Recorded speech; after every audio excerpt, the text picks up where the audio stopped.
Base is dropped on a new edition of Soccer Down Here. It's a Friday.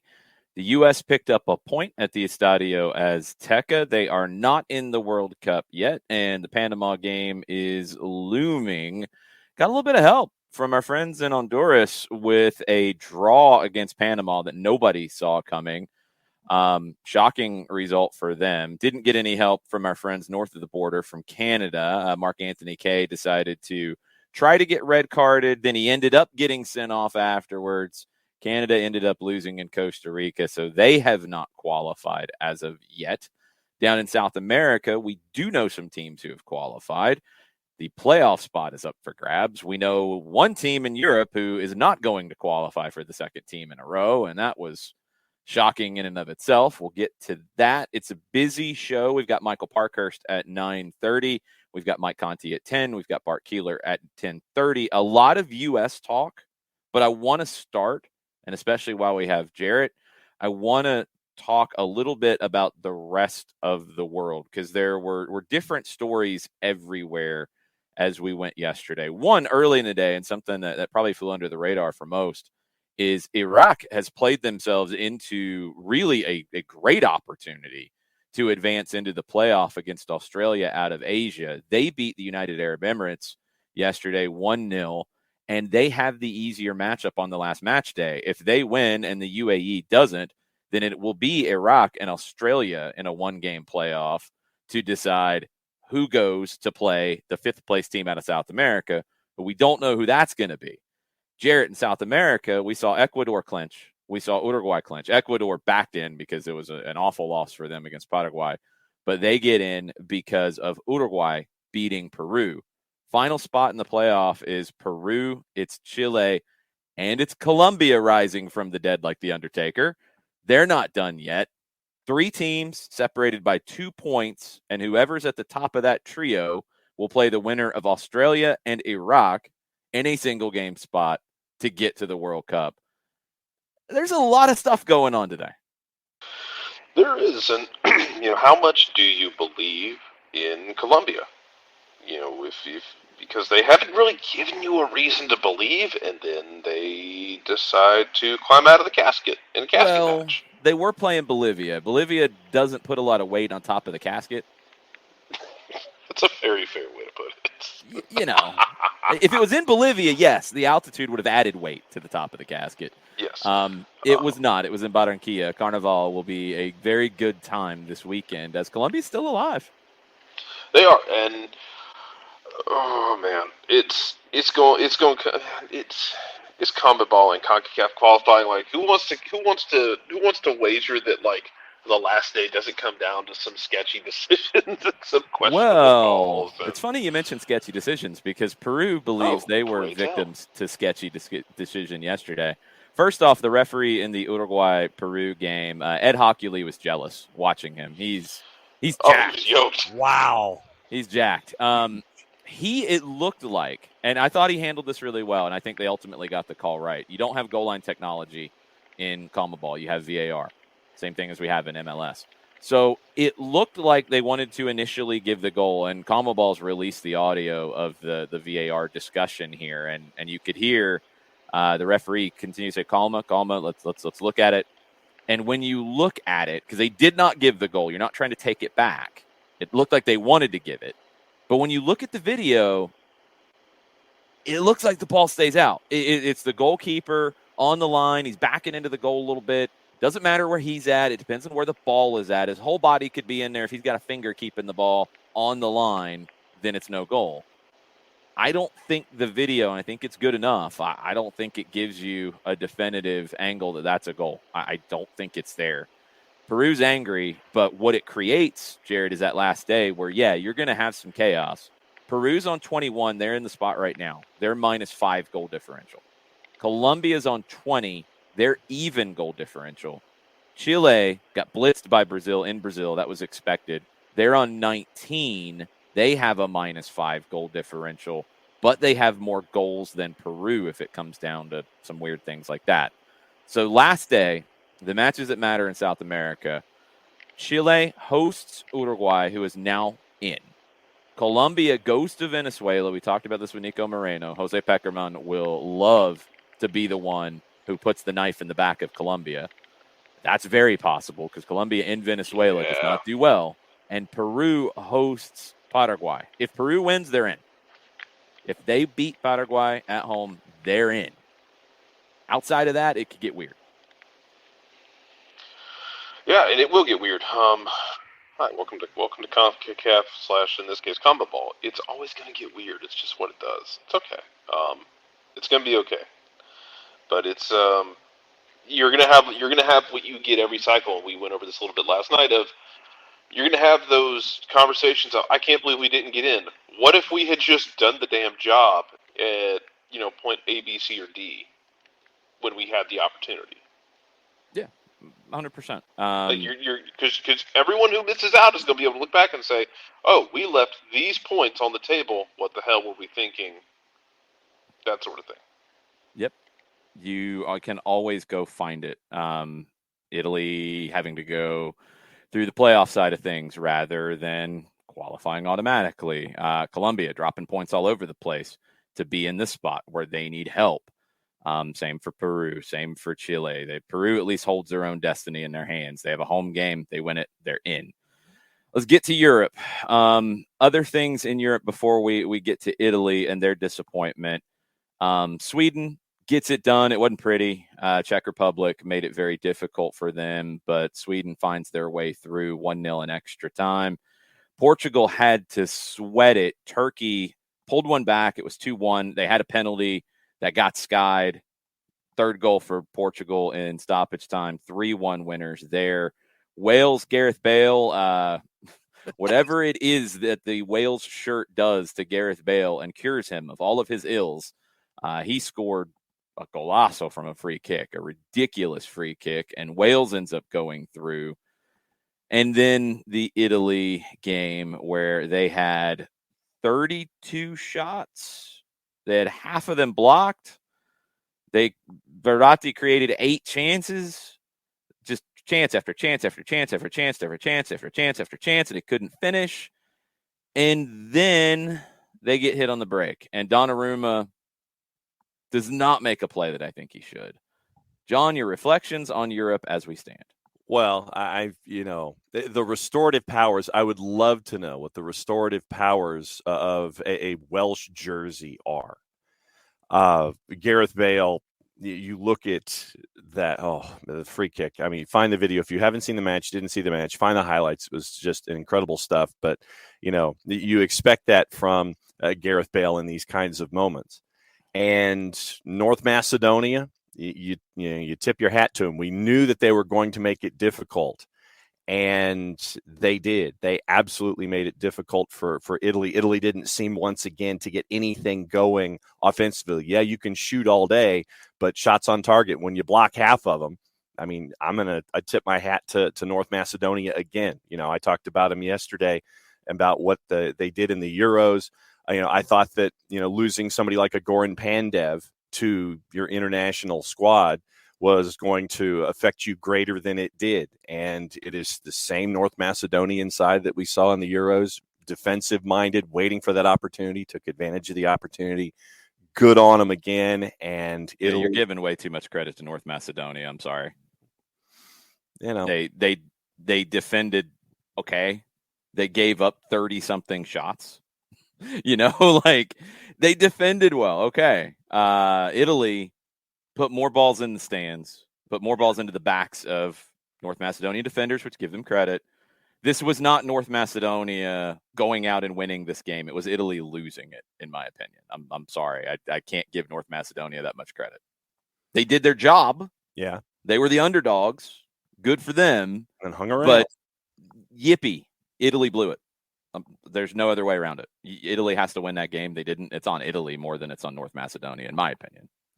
Oh, I'm with you in that Italy should have had this one. We talked about juice box numbers and how they were astronomical in the plus side for North Macedonia. These are games that if you're Italy, you should take care of, and you did.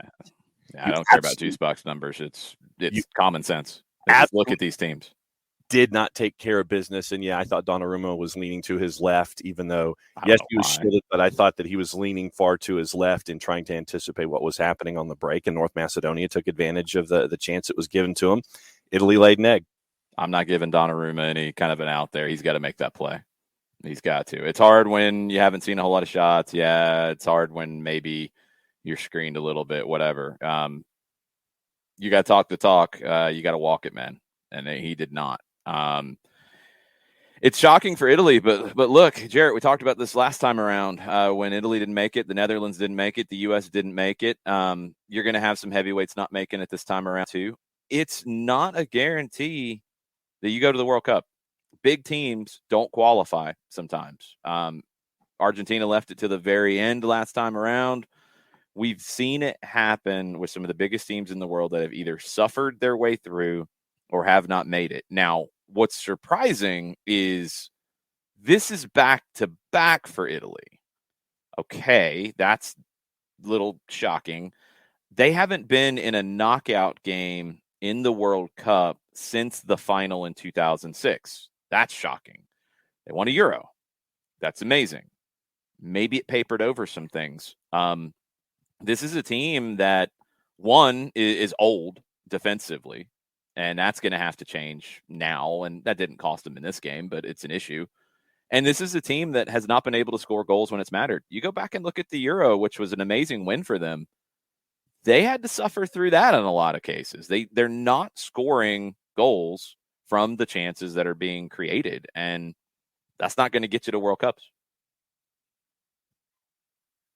No, it's not, and it's great that you can generally keep the ball out of the back of the net, but you had 30 plus shots against a team that was bunkering, and I mean you made attempts to get through. I think they only registered one big chance in the game.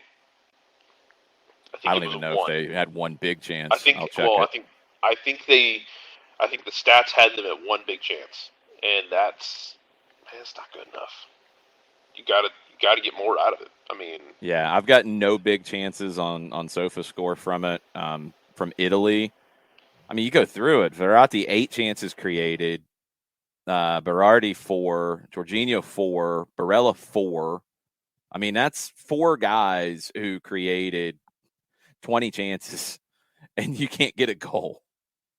Then you had 5 more chances from other players. Big chance, not big chance, whatever. 25 chances, and you don't score. You got to look at the forwards. You got to look at Ciro Immobile, who has done it at the club level, has not done it at the national team level. You got to look at some of this, and you got to look at Donnarumma as well, because again, he makes the big move to PSG, and he can't come up with the big play when he has to. Italy's got some issues. I mean, Jared, I don't know big picture what the Italian Federation is going to be looking at right now. I mean, Mancini's going to go. He'll be in that managerial carousel for clubs, but back-to-back World Cups, usually that strikes a lot of fear in the hearts of people at the Federation because, frankly, it's a lot of money lost. it is, and maybe like you said, maybe you paper over it a bit with winning the Euros and winning it in England. I mean, it's a great story last year that you're able to get it done, and maybe that buys you I don't know, a little bit of goodwill, but all that goodwill's now gone, so you're kind of back where you were, and I don't know. I can't speak for Italian fans on how they deal with it, or how they feel about it. Well, we have I know one watching right now, well, Jared. Phoenix Sports 92 comes from Italy, and welcome, first off. Disappointed to see Italy as European champion with fruit salad. Yesterday, my national team did not have the right mentality after the victory of the Euros. The cycle was over, and a new one had to begin. That's what was tricky because you do have to remember the way the calendar played out this time. Your Euros got pushed back a year. Usually there is delineation between it. But when your Euros are done last summer, you're not even a year after that. And you don't really have time to bring a new group through. And you had to. And you look at their results since that. So Euros, you win in penalties over England in July of 2021. Since draw, win, loss, win, draw, loss. Whew. They did need a new cycle. They did need a new group, but you didn't really have the time to implement it. And the players who should have performed didn't. Yeah, and I mean, I feel like, and correct me if I'm wrong on this. Like, I feel like Italy had a really good run there between missing the last World Cup and the Euros. They did. Long unbeaten streak. Yeah, that's what I was thinking. I was like, I know I'm not crazy. I'm pretty sure they had a long unbeaten streak. Mm-hmm. And it looked like, okay, Italy has looked into this problem, and it seems like they're addressing it. And then, it kind of culminates in the Euro. And yeah, you can look at the Euros and say, like, oh, well, I mean, it wasn't there's stuff that was papered over. Yeah, I mean, I get it. I get that there's stuff that was kind of papered over, but you still won the Euros. That has to matter to an extent, but it doesn't have to. It doesn't have to make it all okay. It doesn't. It doesn't have to make it okay. You can still be happy about that and say, look what we can do. And honestly, if that makes you more upset, I understand, because you can look at it and say, even when we're not at our best, we were still good enough then. So what the hell just happened? Well, there's a difference in a tournament. And again, I think when you go back and look at that tournament, 2 3-0 wins off the jump, first 2 games. You beat Turkey, you beat Switzerland, 3-0 in both. 1-0 over Wales, 2-1 over Austria after extra time, 2-1 over Belgium, 1-1 with Spain, you went on penalties. 1-1 with England, you went on penalties. They scraped through. And how do you win a tournament generally? Great defense. And you look at who their best players have been in the World Cup qualifying process. It's the defenders. It's guys who have possibly played their last games for the Italian national team, last meaningful ones anyway, with Bonucci, with Chiellini. Verratti's 29, brilliant, but he's getting later in his career. It's all the defenders, no forwards. Like you're not getting goals. And ultimately, when you look at World Cup qualifying and your leading scorers in this are Moise Kean with 2, Di Lorenzo, defender, with 2, and Immobile with 2. That's it. You were missing people here. That is true. Chiesa, absolutely, you're missing him. The whole World Cup qualification cycle is an issue where you're not getting past Switzerland in the group stage. Italy should be getting past Switzerland in the group. Italy should not be in the playoff.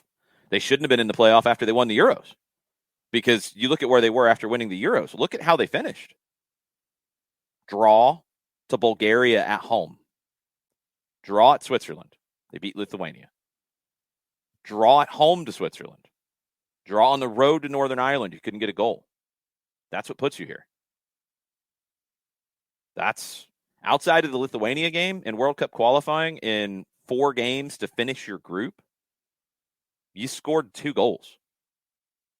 That's why they're here. They're a great defensive team, and that's what's carried them. That's what carried them through the Euros. But you got to score goals at some point. Not in a non-tournament setup, in a qualification process, and any of that. You got to score goals, and they have not shown the ability to. So, I mean, I think the play that will stick for me that kind of summed this game up is the ball over the top or through. I can't remember specifically who played it, but Immobile looks like he is in behind. You see him taking off. It looks like he's in behind going to goal, and he's got a piano on his back, and he gets run down by a defender who pushes him wide, and they have to recycle it and don't get anything out of it. That was the epitome of Italy in the attack in these qualifiers since the Euros. So they'll be watching at home, and what will be their reboot? He had the famous Das reboot in Germany where, they didn't miss qualifying. They, were just not where they wanted to be. They had a bad Euro. They actually got to a World Cup final, but they looked and said, we need to do some things differently. And they did. They ended up winning a World Cup a couple cycles down the road. What does Italy do to change what they're doing right now that has led them to miss 2 World Cups? So that's going to be a long-term question and answer, and we'll see where they go. Okay, Jarrett, you're going to leave us here in just a few minutes. So your thoughts last night on the U.S. in the Azteca, getting a scoreless draw and getting a point? So we talked about this on the Discord last night. I am in the camp of should. Jason, I know you were more in the camp of could, and that's okay. People were in both camps. That's fine. Y'all can have different opinions on it. Absolutely. I was in the camp of should with it. And I'm very happy to be in the camp of should in a sense. I'm disappointed that I felt like you threw away 2 points.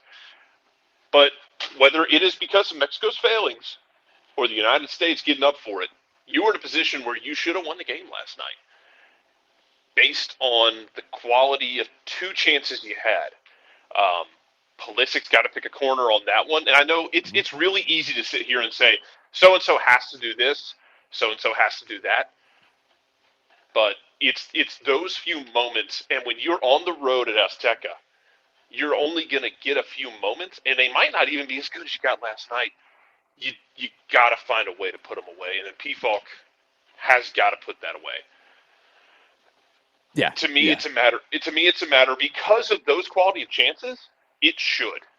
If you don't get those qualities, yeah, then it's absolutely a conversation it could. But because of the way the game played out, in my opinion, you should have won. You should have taken 3 points out of there. And Mexico's already having to take a hard look at Tata Martino after last night. God love him for what he did in Atlanta, but man, it hasn't really worked in Mexico as well by any stretch of the imagination. But to me, it was absolutely a matter of should. I'm very glad that Jordan PFALK got the chance because strikers don't seem to want to take those opportunities with the U.S. He just didn't have a great game last night. No, he didn't. It wasn't just a miss. No, yeah, exactly. It wasn't just the miss. And you might consider this nitpicking. I wanted to see more of him coming back and defending once Greg shifted the back line to a line of 5, which I didn't love because it let Mexico have more of the ball. And you talked about it. You take a midfield route and then you start getting hit in the midfield more, and Mexico starts setting up camp, and you're into the field. Yeah, you can't have PFALK do it, though, Jarrett, because then you have no way out. And you'd already kind of conceded the possession. It was Reyna and who was the other one on the field at that time? Morris, late. It was those guys who had to drop. You had to have somebody out to give you the long ball. But PFALK then couldn't keep it and couldn't hold it. That's where I'm going next is he wasn't able to drop back and do that, and then he wasn't able to provide the hold-up play you needed. Yeah. And I'm glad PFALK got the chance. I wanted him in the last group of games, and he wasn't called in. So I'm glad he got called in. I'm disappointed he didn't take full advantage of it.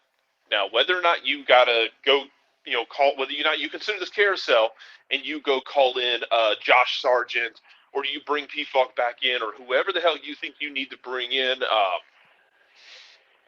that striker position just stays open. Ricardo Pepi didn't really do anything on goal. He should have had a hockey assist. I didn't think Pepi played badly, but he didn't get many. He didn't pop up in front of goal he didn't pop up in front of goal like you wanted to. The Christian Pulisic miss, or I should call it Memo Ochoa save. Yeah, Pepi should have had a hockey assist. He did a great job, basically just knocking that ball on. And I think it's Weah who plays it across. It is. It's Weah who plays it across. He should have had a hockey assist. And that's good on Pepi because the game wasn't there for him. It wasn't his kind of game to get in front of goal, but he still found a way to make some impact. But for me, credit to Miles Robinson because he gets that early yellow and he steadied it really well after that.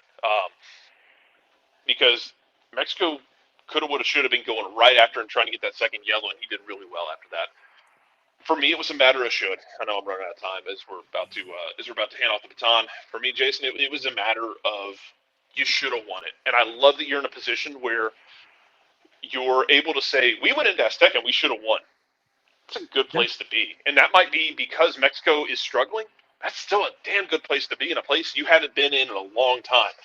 I still have questions about Greg's decision to drop to that back 5 and cede possession to Mexico because I felt like they were there to be had, if that makes sense. I don't know if that's the case or not. I mean, it's entirely revisionist, hindsight 2020. Yes. I felt like they were there to be had still. They were, because we talked about during the game, you talked about during the game. Juki's taking shots from 30 yards away. They were tense. They were nervous. Yeah, it had a weird vibe at the Azteca because of all that. Jarrett, we'll talk to you later on. Appreciate it, man. Yeah, no worries. Let's get our first guest of the day.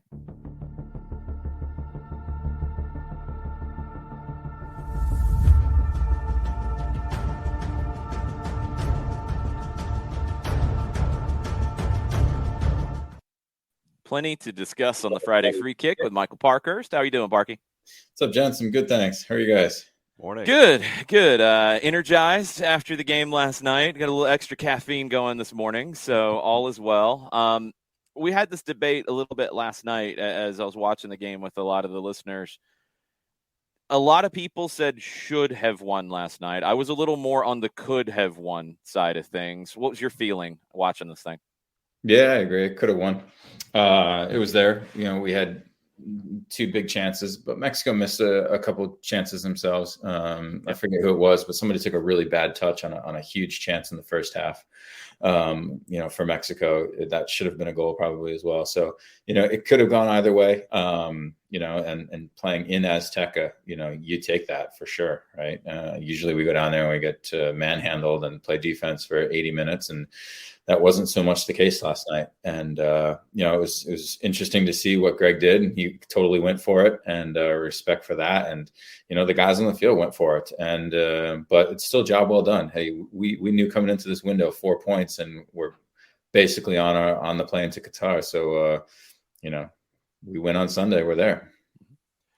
When it comes to an environment like the Azteca, I know that in the past there's this cloak of invincibility that seems to be there when you're walking in the door. It's like, okay, in the past, Mexico, 3 points. We know it's going to be tough, all that. When you're a player and you're going into an environment like an Azteca, how do you sit there and put all of the noise aside to focus on the task at hand and not be intimidated by those kinds of surroundings? Because you look at the USMNT now going up against Mexico, they're not intimidated by the surroundings or the folks that they're facing in environments like that anymore. How do you block that out these days?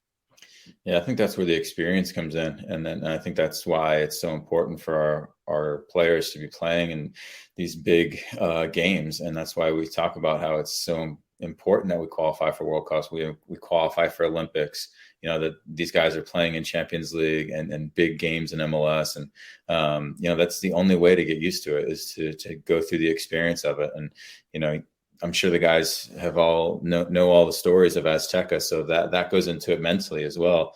But there's nothing like it. I mean, even the first few minutes, you see like somebody like, I think it was Acosta, like totally overcooked a free kick. The ball just travels so differently. The field was so fast.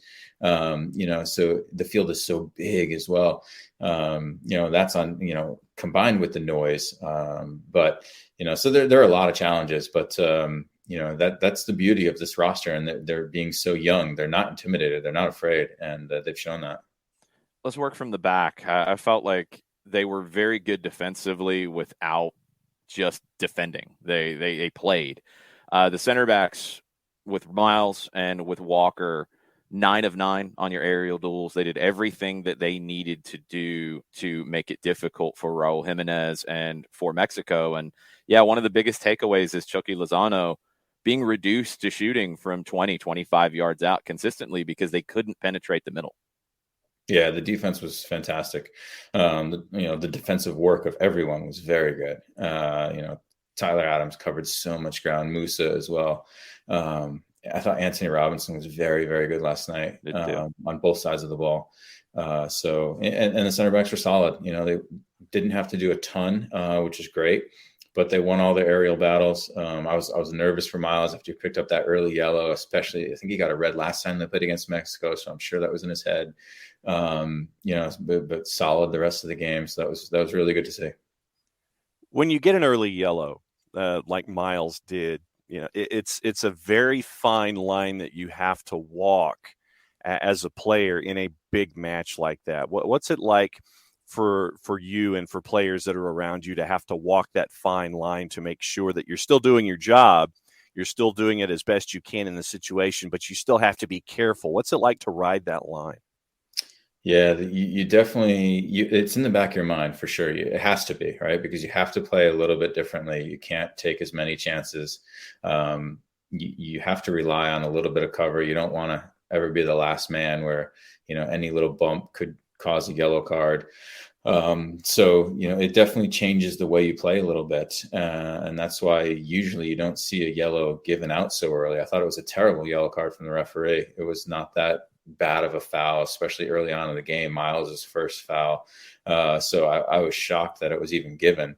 But to play with it for, 85 minutes, whatever it was, this is really difficult, especially knowing that, that Mexican team, of course, a lot of veteran guys, and that any chance they were going to look to try and get that second yellow card. I even texted a friend and I said, man, I'm nervous for Miles. I wouldn't be surprised if he gets subbed in this game sometime. I said the same thing. I said halftime. It's so dangerous. And you go down a man against Mexico and Azteca and you're just going to get pummeled. So kudos to Miles for, playing the way he did the rest of that match. So you mentioned it off the top. Greg went for it. And I was a little surprised, honestly. I thought maybe it would be somewhere between a second group or a mix, and you might try to protect somebody like Tyler Adams, who was in yellow card jeopardy. He didn't have the luxury with some other positions, but he went for it, and he got a point out of it. Could have had more, but got a point. But now it really looms for Sunday, and I think we'll know if going for it in Mexico was worth it if they come out and get the win Sunday. That should put you through. If it doesn't, it all but puts you through, depending on what Costa Rica does. Yeah, I agree. I had read a lot going into the game and everything, and the scenarios and what do you do, and Sunday being the most important game of the three. So it's really difficult though to play matchups and to save guys and those types of things, because you're right. If we came out of there with a 1-0 win yesterday, you're thinking, oh geez, we're on top of the world. We're all but assured now. And we didn't, but we're still in a really good spot. And I think maybe it comes down to the confidence in the entirety of the group, right? You should be able to change 4 or 5 guys and go out in Orlando and still win this game, right? Panama are a good team, but anyone on that U.S. roster is better than almost everyone on that Panama team. So, we should win that game. No matter who on the field for the U.S. team. And maybe that's the confidence of Greg, knowing that, hey, you know what, I'm going to go out here, and if we get some yellow cards, if we have some guys that are tired, we can change 4 or 5 guys, and we're still a really very good team. So it speaks to the depth, hopefully. But at the same time, you mentioned yellows. The yellow to Miles in the 10th. Timothy Weah gets a yellow later on. Then DeAndre Yedlin gets a yellow later on. They have gone past jeopardy, and they are going to be sitting for this match. It creates a bit of an issue for the U.S. on the right-hand side at right back, and I know that Shaq Moore, I think, was headed to Orlando to take that space. But, it creates this, okay, you're bringing in a guy and you're inserting him straight into the fire for this next time out for a match that is as important as it is. That puts a lot of pressure on somebody like a Shaq Moore in this context. Yeah, definitely. It 100% does. I'm sure he was disappointed not to be called in the first place. But now he knows that the opportunity is there. And mentally, I think it's good for him to know, like, yeah, I'm going to start this game right away. I think that it's happened before, right? I think it happened with Walker Zimmerman, where he wasn't on the roster. Somebody got injured. Exactly. He came in and he started. Yep. And I think he ended up wearing the armband in that game, which is, it's nuts. But it's all about taking advantage of the opportunity. And this is an awesome opportunity for Shaq Moore. I mean, you couldn't get a better opportunity in a big game like this to try and cement your value and try and, put yourself in a good position to be on that plane, when the U.S. goes to the World Cup. So people have, I think the conversation around Greg Berhalter gets muddled at times. And I want to go back to what we were talking about with confidence. And I think what Greg has done his best work in is kind of, getting the mentality, not just back to where it was before, but maybe even past that in terms of confidence, to be able to talk to a guy like Tyler Adams and say, look, you're on, yellow card watch. If you get one here, we're going to miss you in a massive game against Panama. you need to be yourself, but you need to be careful. I have confidence in you to do that. And he has that confidence in a lot of these guys that it shows up on the field. And maybe more than tactics, it's been the individual man management from Berhalter that has had its biggest impact on the national team. Yeah, it could be. You see all these videos like behind the scenes stuff and even in game and whatnot, and you just see like there seems to be that camaraderie. And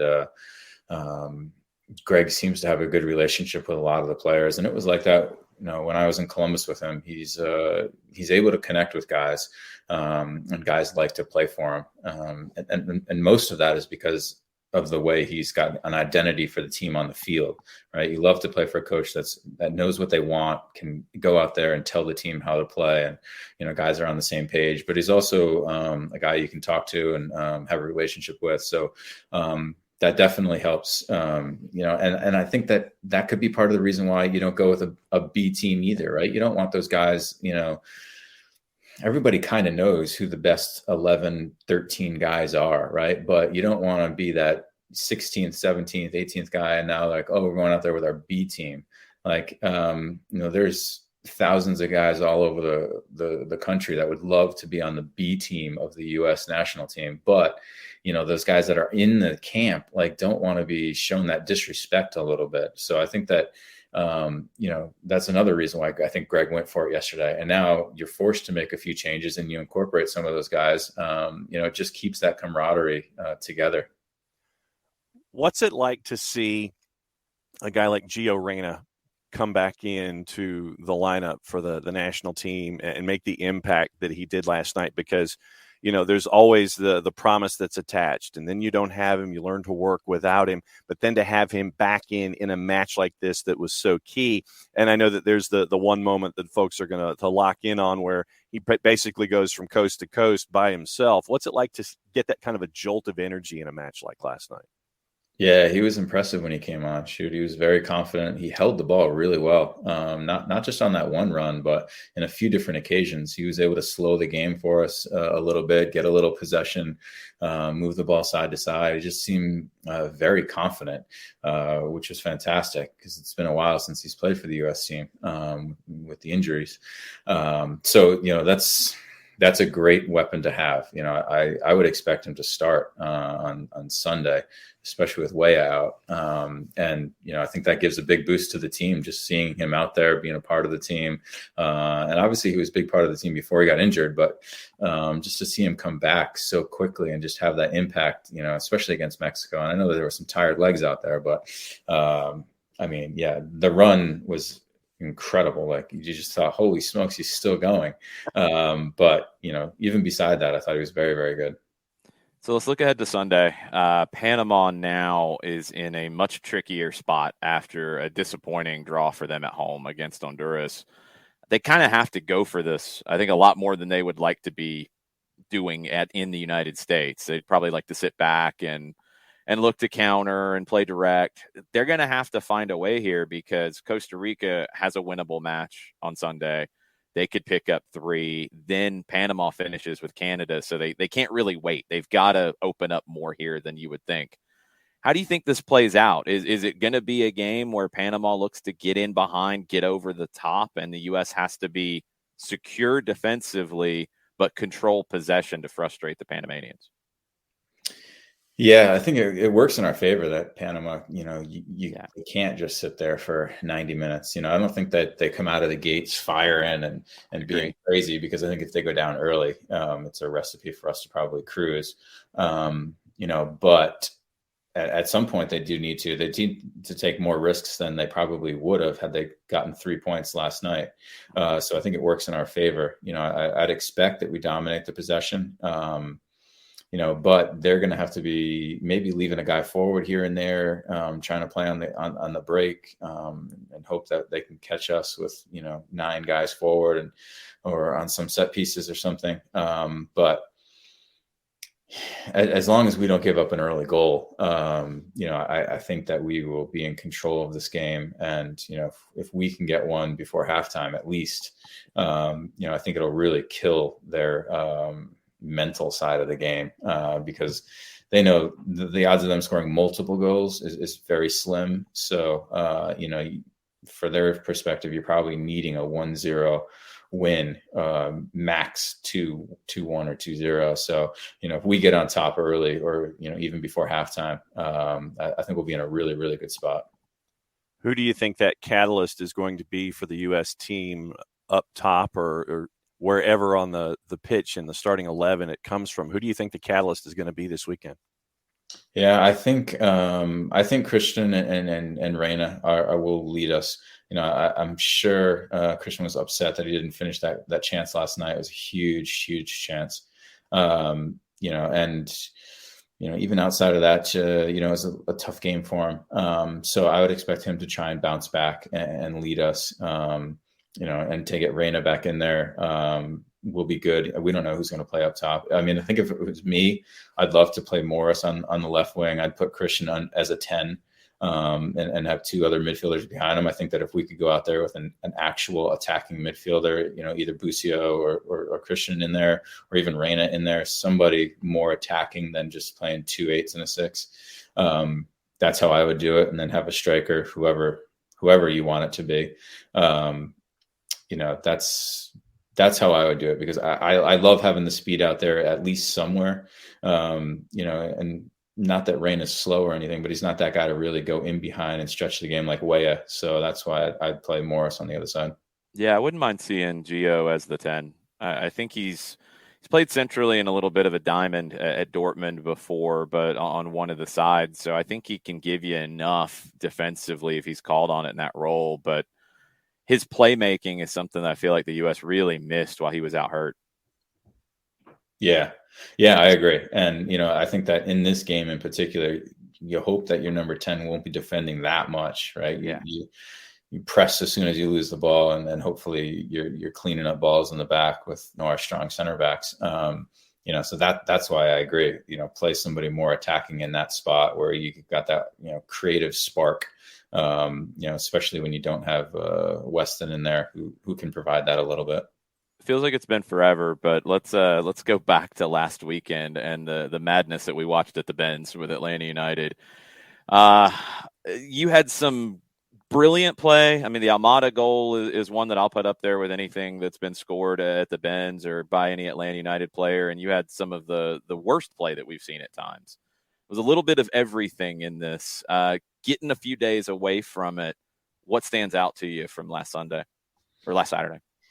Yeah, that was the biggest roller coaster of a game I think I've ever witnessed. I mean, the first 15 were fantastic. You think like, oh my goodness, we're gonna stroll here. This is gonna be an easy, comfortable win.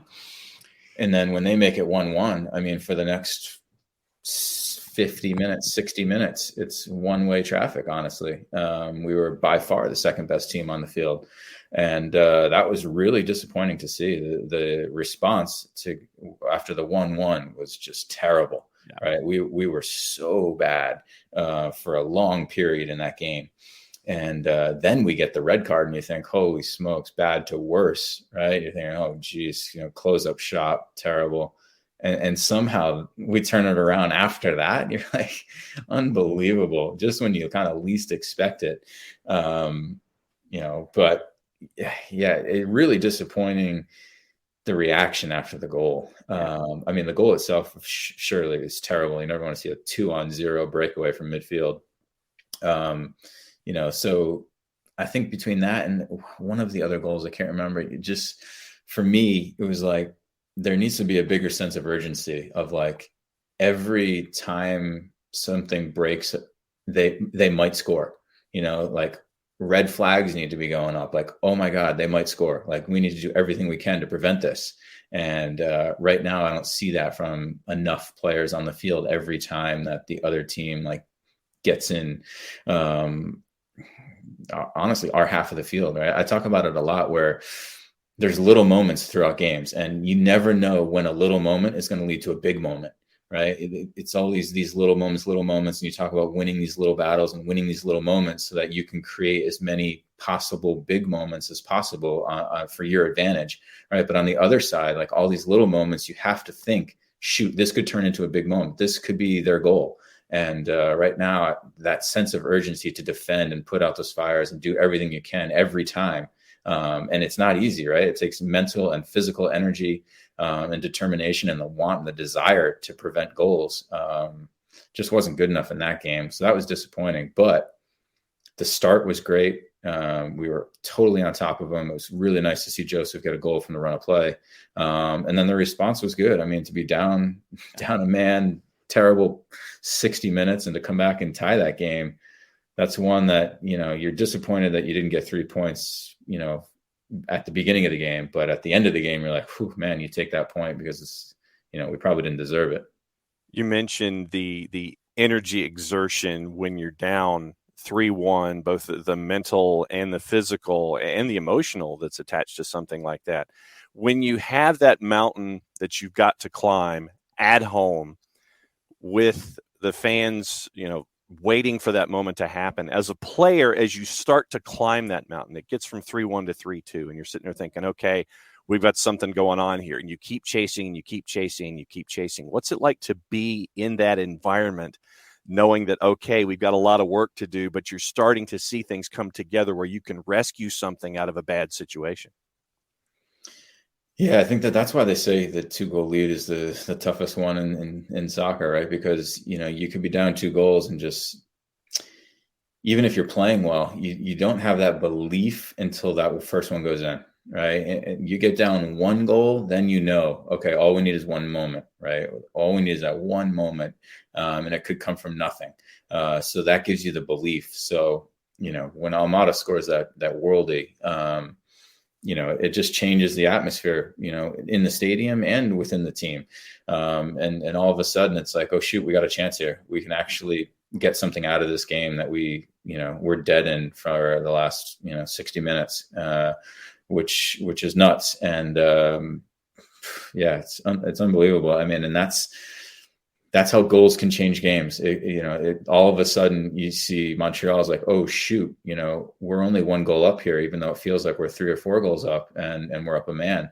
And the doubt on their end starts to creep in, and the belief on the other end starts to creep in. And then just boom, that just leads to the second goal sometimes. And that's the challenge of that 2-goal lead.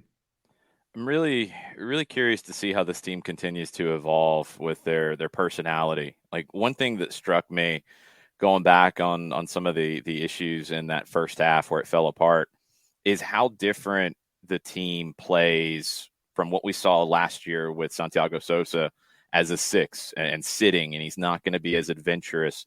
And Osvaldo Alonso, who, his, I think, way of trying to fix that is to be even more aggressive and maybe to step out more. And that second goal is really, I think, a sign of where different players playing the holding midfield would have approached it differently. Ozzy is very high up the field, putting pressure on, and Kone gets in behind him and makes the run in behind, whereas Sosa maybe doesn't break up a play further up the field like Ozzy will, but he's going to be sitting deeper and can pick that run up from a deeper position. I think when Pineda gets everybody in, I can't wait to see how this team reacts to these moments. Yeah, I agree with you. I think that we do miss Sosa in there a little bit. His mobility. I think that Alonso brings a nice presence in there. He's calm on the ball and reads the game well. But yeah, I did notice it, right? Kone runs from 10, 15 yards past him to go by him to score that goal. And you see Alonso at some point realize, oh shoot, tried to get the arm out, yeah, hold him up however he could. Foul him on his way into the box, and he's just not able to. And he's just older, right? He can't cover the ground as well as a young Sosa. So yeah, it'll be interesting. I don't see those guys really playing with each other that much. I'm wondering about that. Yeah, but I don't think so. So, but it would be nice, in particular games. To have Sosa in there for sure, who can cover more ground and do a little bit more dirty work. Because, if you do go all out, with your front 4, you have to have those guys that are able to do the work on the defensive side, that are willing to do it and want to do it and know that that's their role. Yeah, that midfield, when you get Sosa back, it was great to see him maybe a little bit earlier than I was expecting the season. I know Heineman's getting closer. I don't know how close, but he's getting closer to at least being able to pop up in games and training sessions. You're going to get Ibarra back. Like, just those three are completely different kinds of players and different personalities. And what the midfield trio combination is for Atlanta, it's going to be so critical the rest of the way to determine how much success this team can have. For sure. For sure. And that's one of Gonzalo's biggest challenges, I think, is figuring out who works well with each other in there and their strengths and their weaknesses, and matching them up and being able to rotate them and based off the game, whose strengths fit well enough to be in there. I don't know if we're ever going to get to where it's like, hey, we're going to play these three guys, exactly, in our biggest games, or if it's going to be more matchup based. That'll be interesting to see. Because you're right. I think that a lot of the games are obviously won and lost in the middle of the field. And so, you kind of have to find a good threesome in there that can get things done, work well with each other, and provide enough cover on the defensive side. But at the same time, and you've been a part of this with your time with Atlanta United, the team is built with, in a perfect world, at 100%, with that depth in mind in case there are injuries, in case situations come up where, there's a fit that is better in these situations as you're chasing titles. As this team gets to full song and everybody is engaged and healthy and at 100%, this is a team that I think really can be a challenger in the Eastern Conference. And I think that a lot of folks have to have their antennae up when they're looking at Atlanta United as that challenger when everybody's at 100%. Oh, definitely. For sure. I think that everyone knows that Atlanta is on a different level than they were the last couple of years. And, I don't think that we're going to surprise anybody. I think that if anything, people were surprised the last couple of years that they could come into the Bends and get results and whatnot. But I don't think that they're going to be surprised that, to see Atlanta back towards the top, especially, hey, we're in the news all the time about transfer fees and big money players, and we're still towards the top of money spent. So when you do that, you expect to be at the top, right? I mean, and so that's the expectation. And so, the guys need to put performances in that are deserving of being towards the top. Great talking U.S. men's national team with you. Great breaking down this Atlanta United game with you and doing this all season. You've been really busy growing your business, growing beyond goals. What are some of the things you guys have been up to lately, and what's coming? Yeah, we've really had some great success at the high school level. We've really been talking to a lot of JV varsity teams, and really connecting the dots between what's successful on the soccer field, but also then makes you successful off the field and whatever you might do beyond soccer. And there's so many parallels, and I see it even more so now that I'm on the other side of my career, and things that just made me successful on the field and helped me be successful in other parts of life. And there's so much crossover. So it's been really fun to kind of make those parallels and discuss those with kids, trying to help them on the field, but also in life in general. And so that's been great. And I think that we're going to start working with some Atlanta United Academy kids here soon. We've been talking with Matt and trying to set something up. So, we'd be excited to do that as well. Very cool. There's more coming. Noah Cobb signs with the Twos this week and commits to that homegrown deal for next year. He's number 18 out of the academy to sign a pro deal. Do you imagine it would happen that fast? No, that's unbelievable. 18. Holy smokes. It's crazy. 18 academy players have signed pro deals. I've seen Noah play a few times, and I've spoken with Noah, and he's a great kid, and he's got a promising future, so I'm excited for him. I believe at some point in commentary, I have compared Noah Cobb to a young Michael Parkhurst. I think I've given him that moniker. Yeah, I can see it. He reads the game well. He's strong on the ball. He's stronger than me in the tackle and in the air. So he's got that going for him for sure. He might have you on pace too. He showed that pace in that last game pretty well. He does. Now I would hope that he does now. Come on. Parky, man, thanks as always. We'll be talking to you again really soon. And thanks for all your insight today. Appreciate it. Yeah, of course, guys. Thanks for having me. Be good. Michael Parkhurst. Beyond Goals, make sure you're following BG Mentoring on Twitter, Beyond Goals Mentoring on Instagram, beyondgoalsmentoring.org on the website.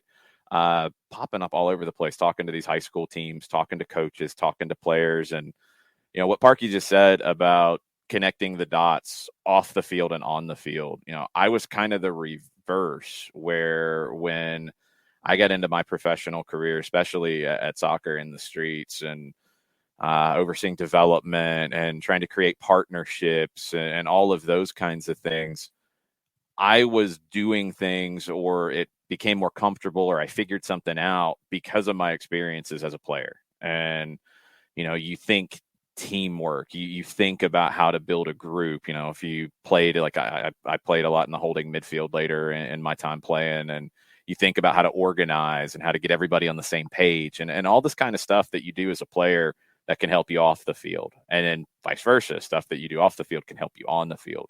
So connecting those dots, what Greg and what Michael are doing with Beyond Goals and factoring into helping to mentor some of the Atlanta United Academy players, big time stuff. And it's going to be really, really impactful down the road. All right, you've got a quick one here, John. Tell everybody about our good friends at Lemonize. Can certainly do that. QR code over my left shoulder for those of you watching on Twitch. Lemonize service for odor-free, clean, fresh air, one place you need to go. And it is a Lemonize service, deodorizing enclosed spaces like houses, apartments, and condos. They've created a customized solution that lemonizes all organic odors, including those from pet cigarettes and food. Realtors and property managers use the Lemonize service to eliminate bad odors to help them sell or rent their homes that much faster. It's a turnkey process that makes it easy to work with realtors and property managers. Kind of the environment. We like that these days. It's a very green way to get rid of odors without any kind of toxic residue, different than our favorite masking agent that we have under the sink, because that masking agent just covers up the odor, doesn't attack the problem. That's what a Lemonize service does. They attack it all the way down to the molecule with their proven scientific formula. Pricing very easy, one of two ways, either by the cubic foot or parts per million, to make it affordable for you. Offering results in 24 hours or less. If you have any other questions, frequently asked or otherwise, go to the website, lemonize.com, but do us a favor. After the .com, go /Atlanta so they know what part of the world that you are reaching out to them from. So the website, ELIMINIZE.com /Atlanta, lemonize.com /Atlanta for odor-free, clean, fresh air, proud sponsors of everything SDH.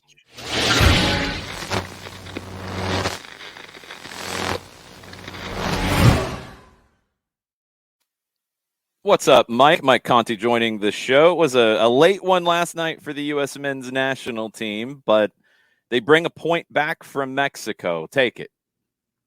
It's weird, though, to feel a little disappointed by it, isn't it?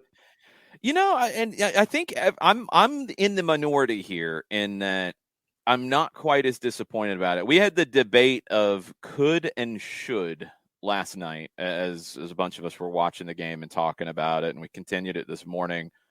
A lot, pretty much everybody except for me, is in the should camp. And you had the two biggest chances of the game. I think for me, going into the big picture of it, they absolutely could have won the match. They could have conceded a penalty. And this was the number one topic on Football Picante last night on ESPN Deportes afterwards. And it's funny how we all watch games differently based off where we're from and who we're fans of. Because there was, pretty adamant discussion that Mexico should have had a penalty. Tata Martino felt like Mexico was the better team. All of that is a little bit more of why I'm in the could camp as opposed to the should or feeling a little disappointed. Yeah. Well, I mean, with all due respect to Tata, Mexico was the better team for maybe the last 15 minutes, I thought. I thought that was the U.S. conceded it. I did not like dropping deeper when they did. That worried me. Yeah. I really did feel that the U.S. was the better team for the first hour, 15 minutes. If PFOC scores and the U.S. goes to 1-0 with 20 minutes to play, then I think we're having a discussion this morning, guys, about, wow, can you believe not only did the U.S. go to the Azteca and win, but they added 3 to their goal difference. Like, I think Mexico would have collapsed. Yeah, I really do. If PFOC would have put that in, I think Mexico mentally would have collapsed. You could tell just the body language last night. There is so much pressure on this Mexican side, and the U.S. had 2 opportunities to ratchet up that pressure even more. Now, all that being said, I mean, Jason, you're right. It is a point in the Azteca. It gets you one step closer to Qatar. You get 3 points against Panama, you're probably going to be there. Almost certainly going to be there. The Costa Rica thing last night throws a little bit of a monkey wrench into cruising through these final 3 matches now, or final 2 matches, and not having much to worry about. That does throw a little bit of a wrench in things, but if you take care of business at home against Panama this weekend, which you should, you're almost certainly going to the World Cup. And given where we were 4 years ago, I'll take that. So I don't want to be greedy and say, you left 3 points on the table at the Azteca. You only got 1, should have gotten 3. I don't want to get greedy. I'm grateful for where they are right now. By the way, in my opinion, and I don't want to get hot takey, best players on the pitch last night for the U.S. men's national team were MLS players. Oh, the hashtag's going to be fired up, Mike. I'm sorry. The bird app's chirping. Well, all right. Those were MLS center backs that clean sheeted Mexico last night. Mm-hmm. So I think it's interesting now. And I see Shooter McGavin. I mean, Reyna did dribble through the entire Central and North American continent last night. So Reyna was very good. Gio was great. Gio, they really missed him. But I thought the MLS players last night looked really, really good. And some of the European players did not, just for what it's worth.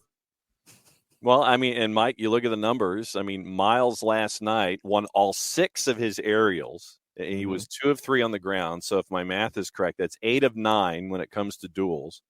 And 74% on his passes, 3 of 6 on his long balls, according to SofaScore.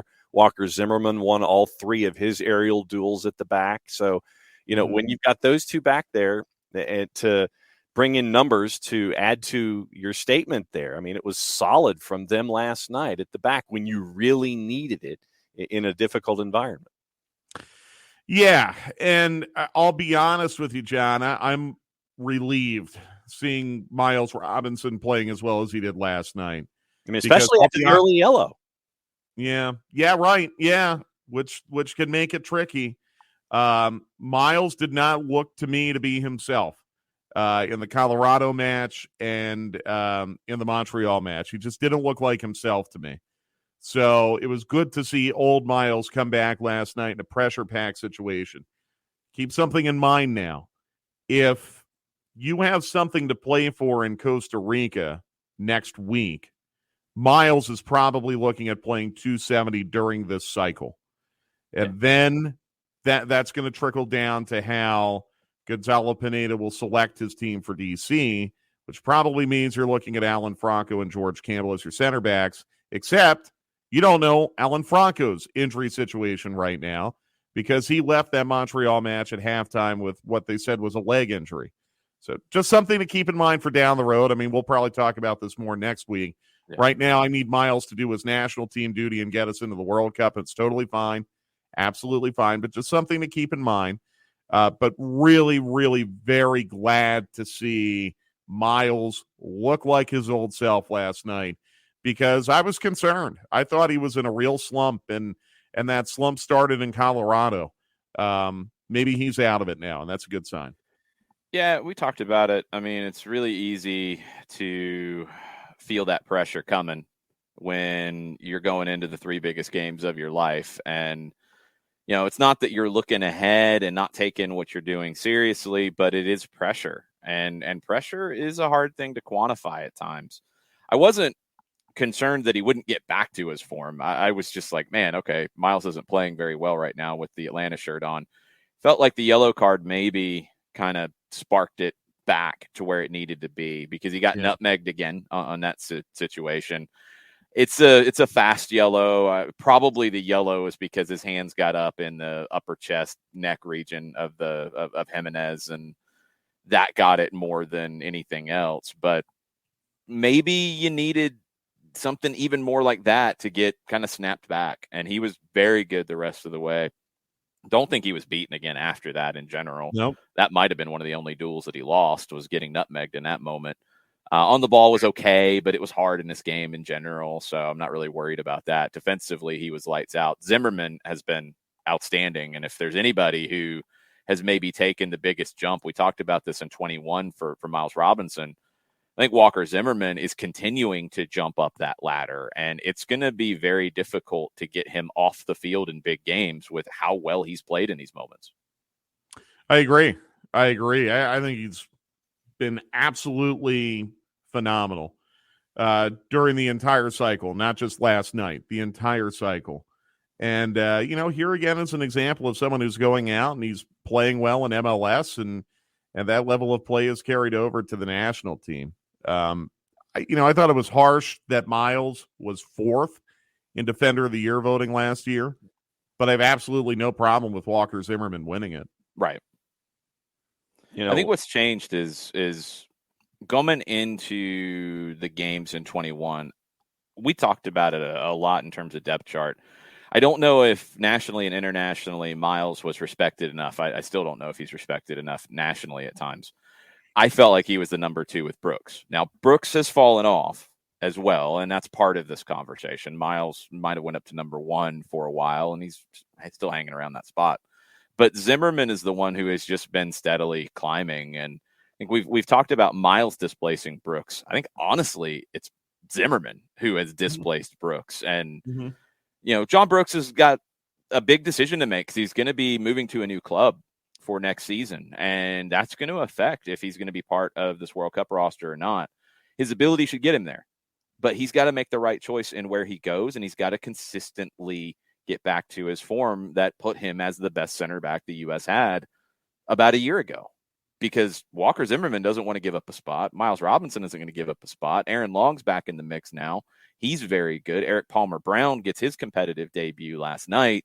You got Cameron Carter-Vickers over at Celtic playing really, really well. There's a number of center backs.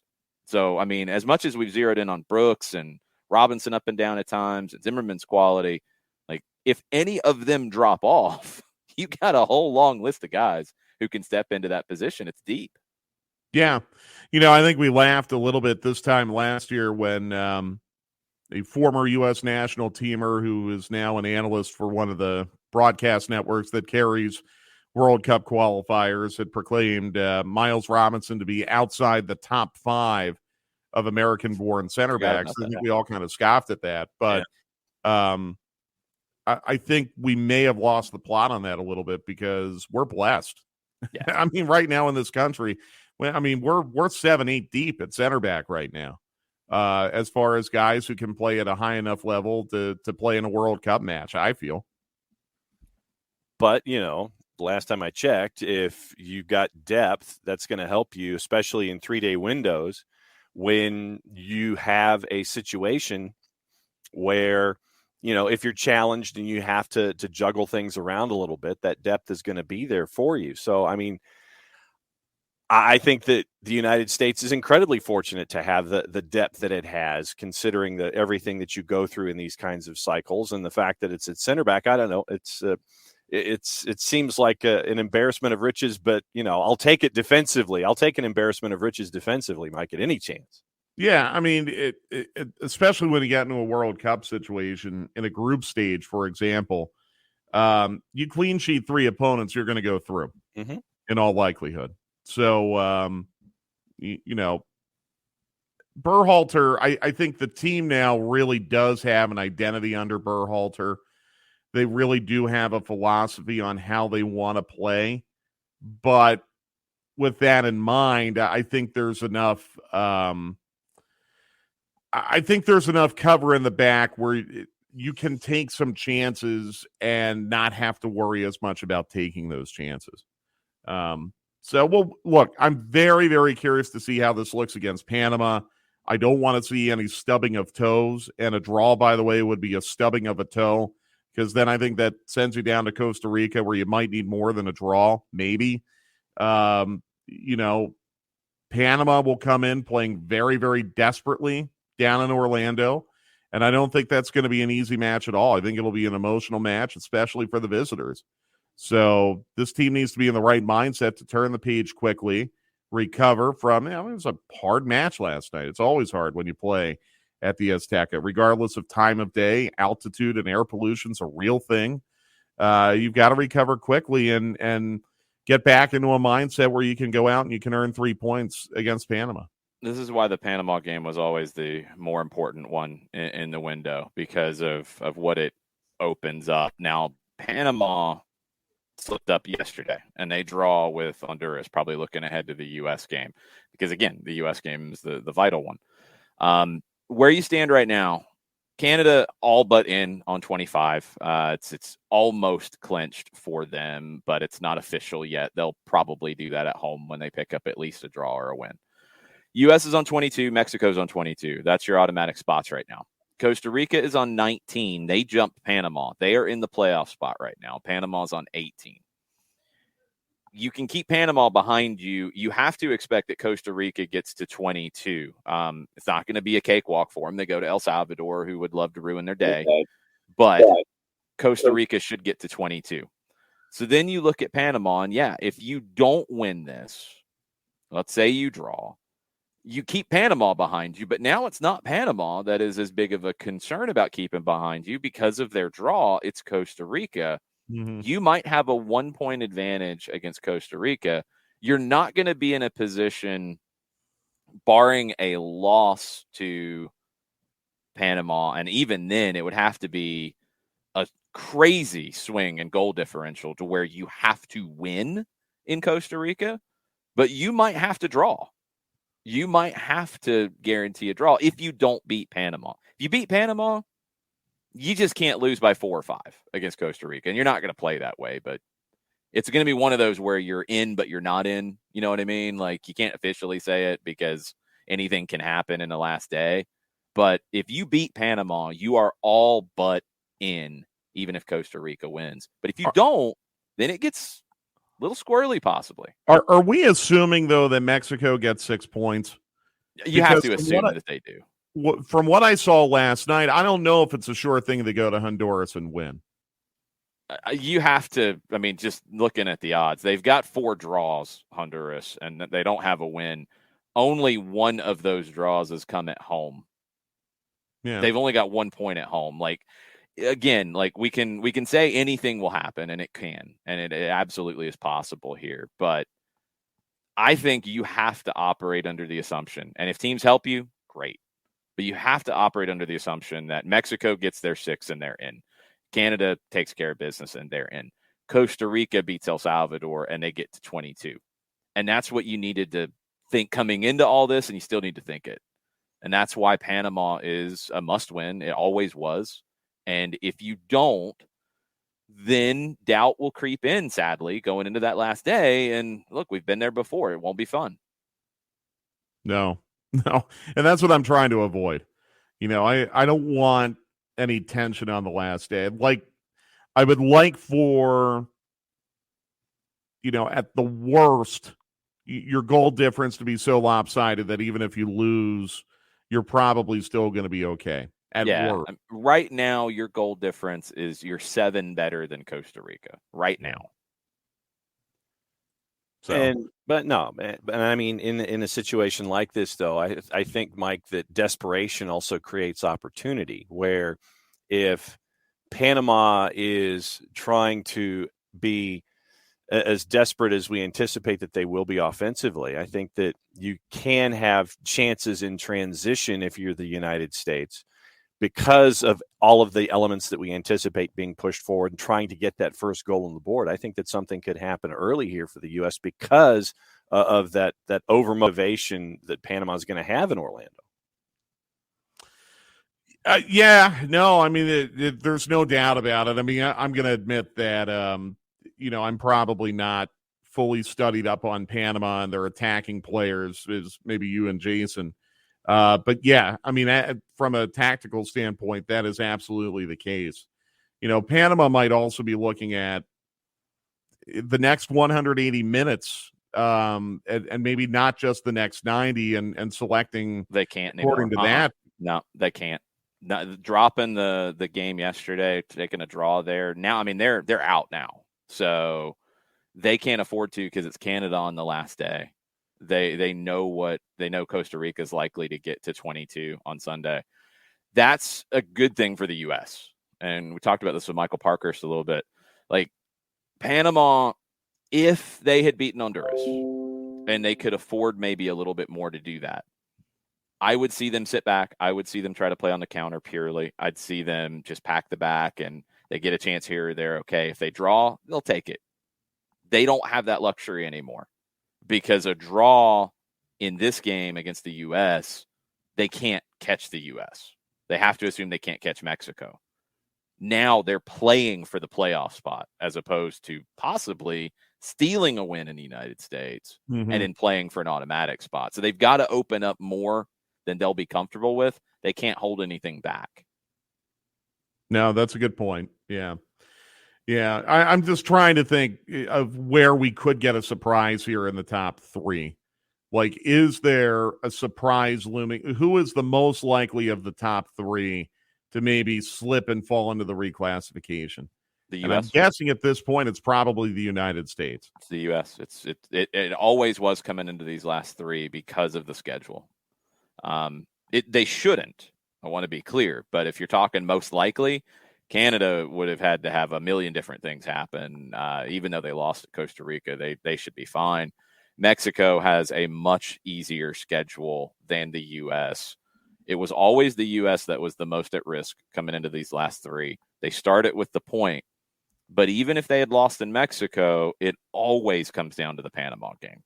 And 3 points there is an absolute must to be safe, even if you're not officially safe. You might not be able to have your announcement, your celebration in Orlando, but if you win that, you are all but safe going in, and you're looking at Costa Rica needing to beat you by 3 or 4, most likely, to knock you into the playoff. By the way, it is remarkable.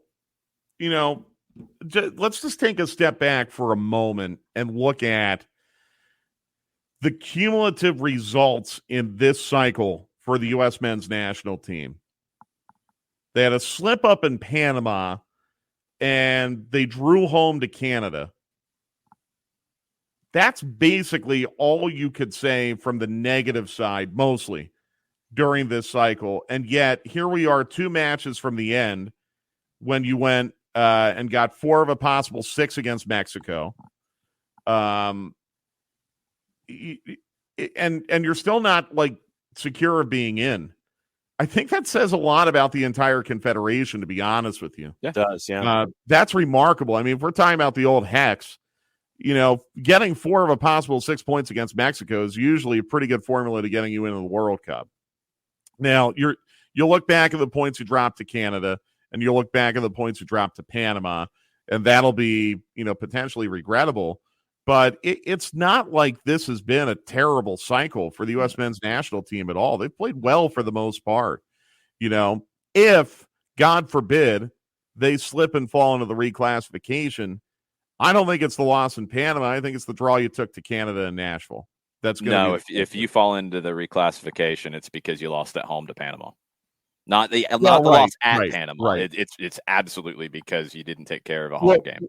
Hold on. Is there so there's really no realistic scenario where you could beat Panama at home and still fall into the reclassification, right? Because you'd have to get bombed by Costa Rica for that to happen. Yeah, I mean, I don't want to say it's not realistic, but you would have to get blown out in Costa Rica on the last day. That would be the only way you do it there. If you beat Panama, you again are all but in. You can't celebrate yet, but you are all but in. It'll depend on, right now it's 7 is the swing. It's 7 goals difference between the U.S. and Costa Rica. They play El Salvador, you play Panama. If they pick up goals, let's say it's 6 or it's 5. I don't think that happens, honestly, because they're on the road at El Salvador. I think both are going to be a little tight. The U.S. has the better opportunity to extend the goal differential. But let's say it stays at 7. So then Costa Rica would have to win 4-0 or by 4 against the U.S. to swing that. That is very unlikely. I mean, can it happen? Sure, anything can happen. We saw what North Macedonia did. But is it likely? No. And you bring up a point, Mike. I want to go through this really quick because we've talked and joked about the mentality, the reaction from people, the Bird app, and all of that. 6 home games so far. 1 game they dropped 2 points to Canada. That's as good as Canada has done at home, by the way, in this competition. Mexico has had 3 draws at home and 3 wins. Costa Rica has got 13 points at home. Panama has 12. That's your top 5. But the U.S., even with the best team, on points at home. Okay. Then on the road, U.S. is 3rd. That's where I've got a little more of and the Panama game is the biggest one.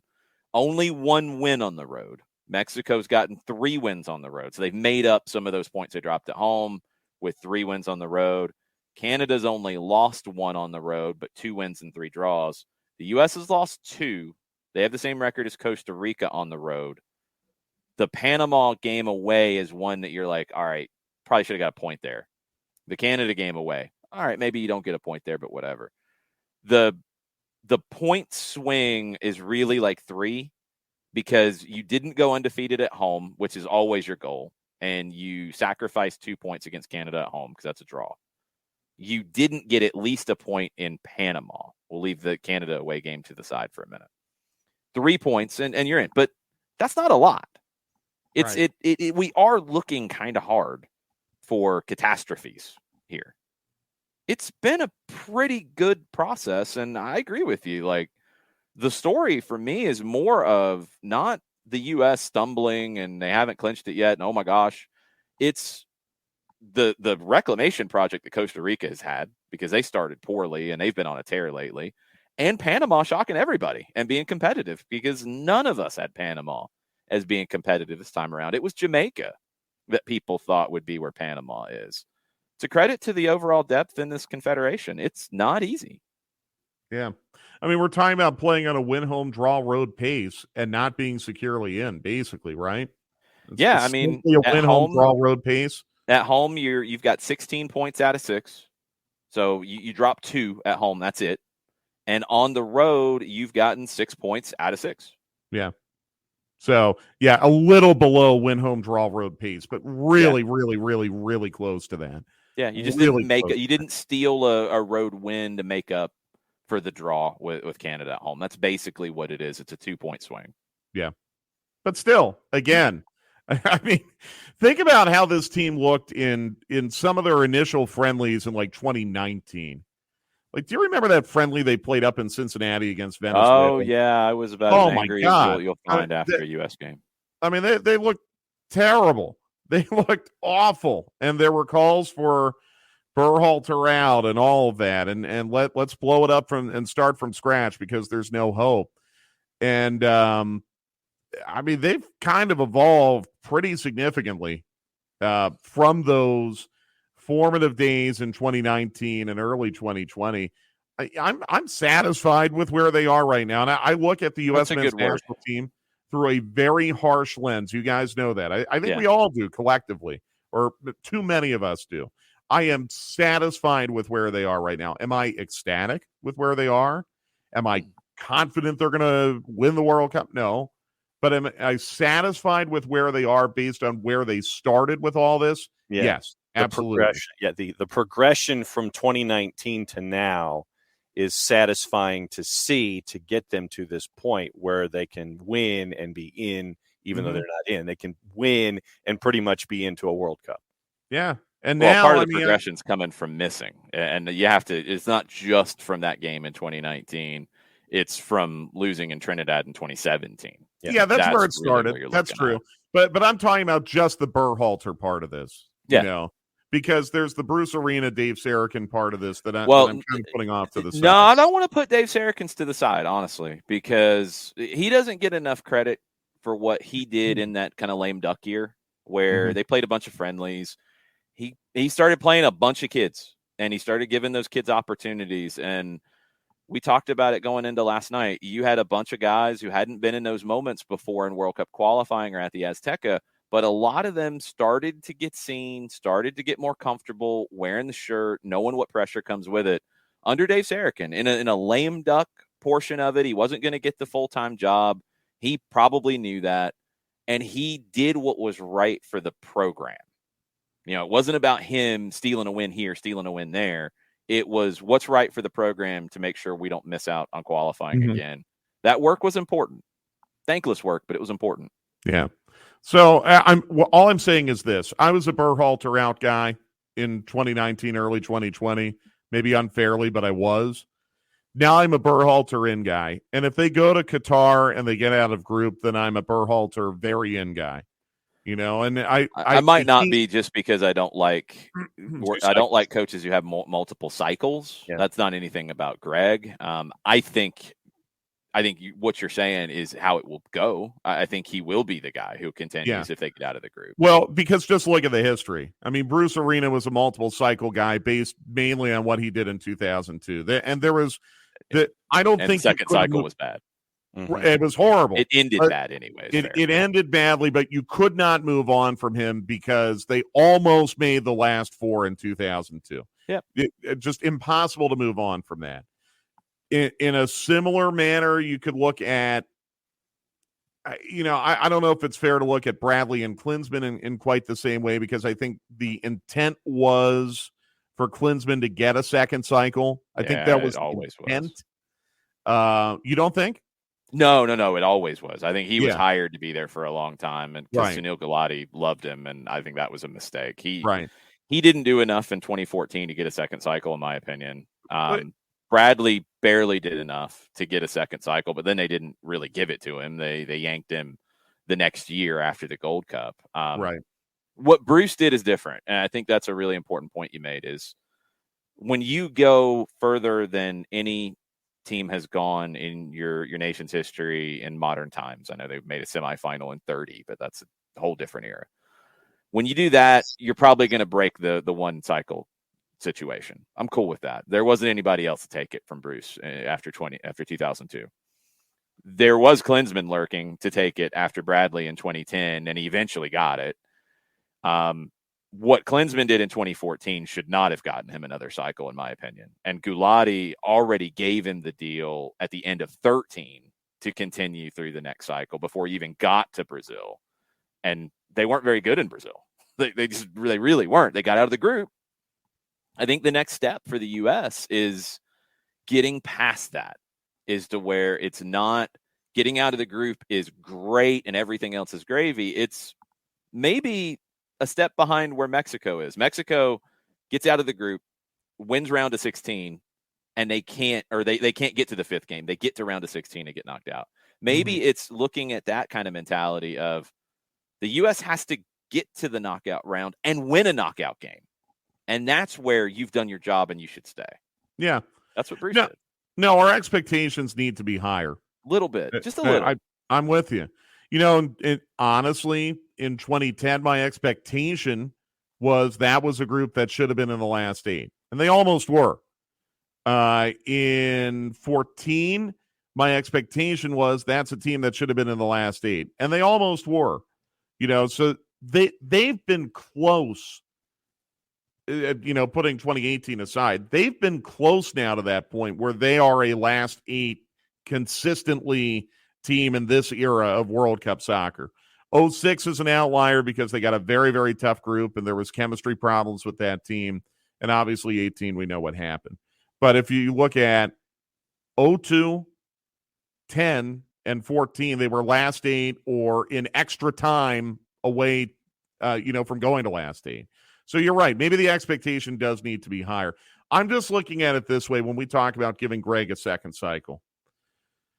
There's a specific identity with which that Berhalter wants to play, and the selection of the team, I think, does kind of go hand in hand with that philosophy of building out of the back.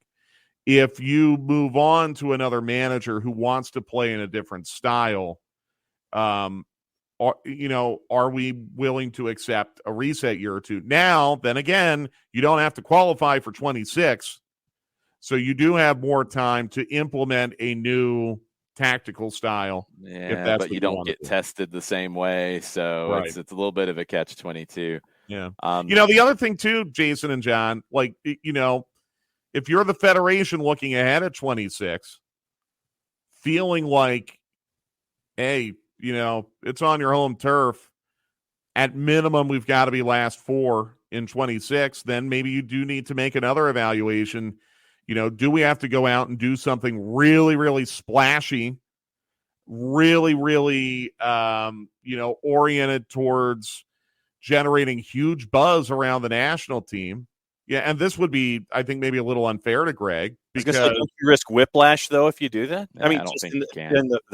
On the field though. You could, yeah. I mean, that's the thing. I just don't know what the Federation's mindset is. Like, is the Federation going to say, "Hey, we got to find a way to get Pep to be the national team coach in 26"? If Pep said he wanted to do it, then you create the whiplash and you don't care. But but that's my point.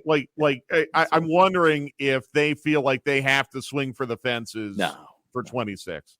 I don't get that sense at all. I think when they hired Greg, whoever they were going to hire at that time, and it was pretty much always going to be Berhalter. Pareja was interviewed as well.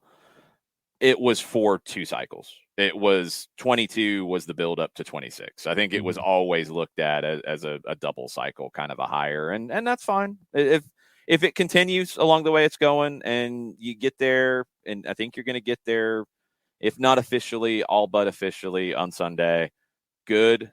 You go there and you play well and you get out of the group, which depending on the draw, look, you could get a horrible draw and then we're having a different calculation here. Right. But if the draw is fine and you should get out of the group and you do, he should continue. That was always the plan. That's not going to change. If he goes there and they get bombed out, then yeah, you got to consider it. But I don't know who out there would be the no-brainer hire in that case. That's a really tough spot. I think the idea is for him to continue. Quick question, because we're talking about what the groups could look like for a second. Is there any mathematical chance we could be seeded? I don't think so. Not in the first pot.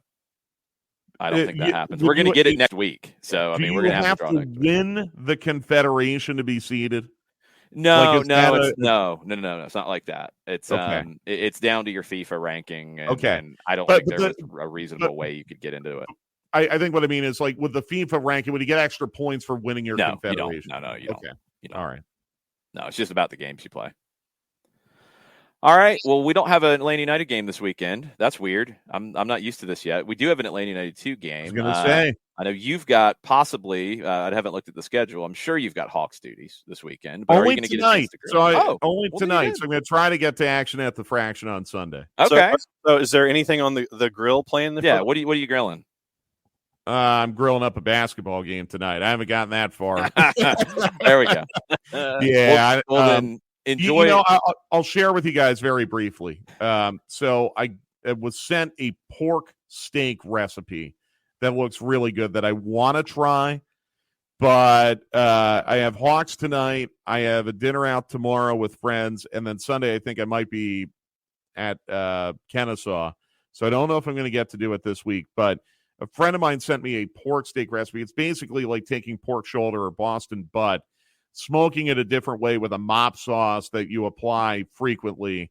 And apparently it's a little bit of a faster smoke, and it's just a totally different texture profile as a result. So that's like next up on my list, but I don't know if I'm going to be able to get to it this weekend. Okay. I'm going to have to see the outcome of that one when you do it. Yeah, I'm anxious too. Apparently, it's a recipe from this small town barbecue joint in Texas, which was all I needed to hear. There you small go. Town barbecue joint in Texas. I'm hooked. Whatever we do from there is gravy. Cool. Well, hopefully we'll see you in Kennesaw on Sunday. Pop into the booth and say hello.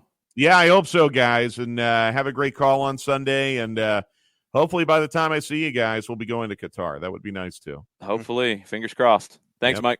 All right. See you guys. Be good.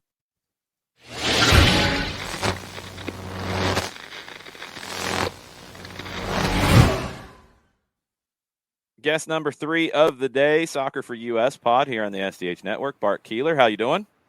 I am still pretty alive from last night. It was a late night for a very late kick, and the result definitely has carried me through this morning. Yeah, let me get your take on the question before we get into some other stuff. I felt like could have won last night, and I'm fine with that. I think a lot of people said should have won last night, and maybe there was a hint of disappointment. Where are you at? So I think should have won is a fine position to be in, but I think you have to understand that. I think Jason, you've been watching U.S.-Mexico games longer than I have, but that's the first U.S.-Mexico game I remember that I could come away saying, man, we really should have won that. And I think that's the positive. In a qualifier, yeah, you might be right. Yeah, absolutely. I can't, because the last two that were draws, I don't remember having that feeling. And the other draw was in 97 where Agus gets red carded and you're just hanging on and Winaldo's puking on people's shoes. Yeah. In a qualifier, I don't think they've ever been that close to a win. That's a good point. So when I say should have, it's looking at it was like, man, maybe we should have done that. It's not criticism necessarily of the team.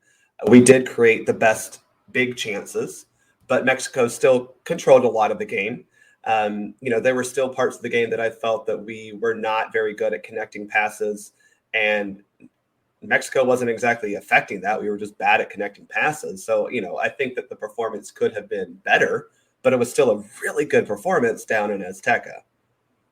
But we're having this conversation now about could versus should, instead of in the past where it's like, oh, it's the Azteca, we have no shot, forget it, get this 90 minutes over, we'll come back and regroup. Right. We're having this progression of conversation now instead of how it was in the past, though, Bart.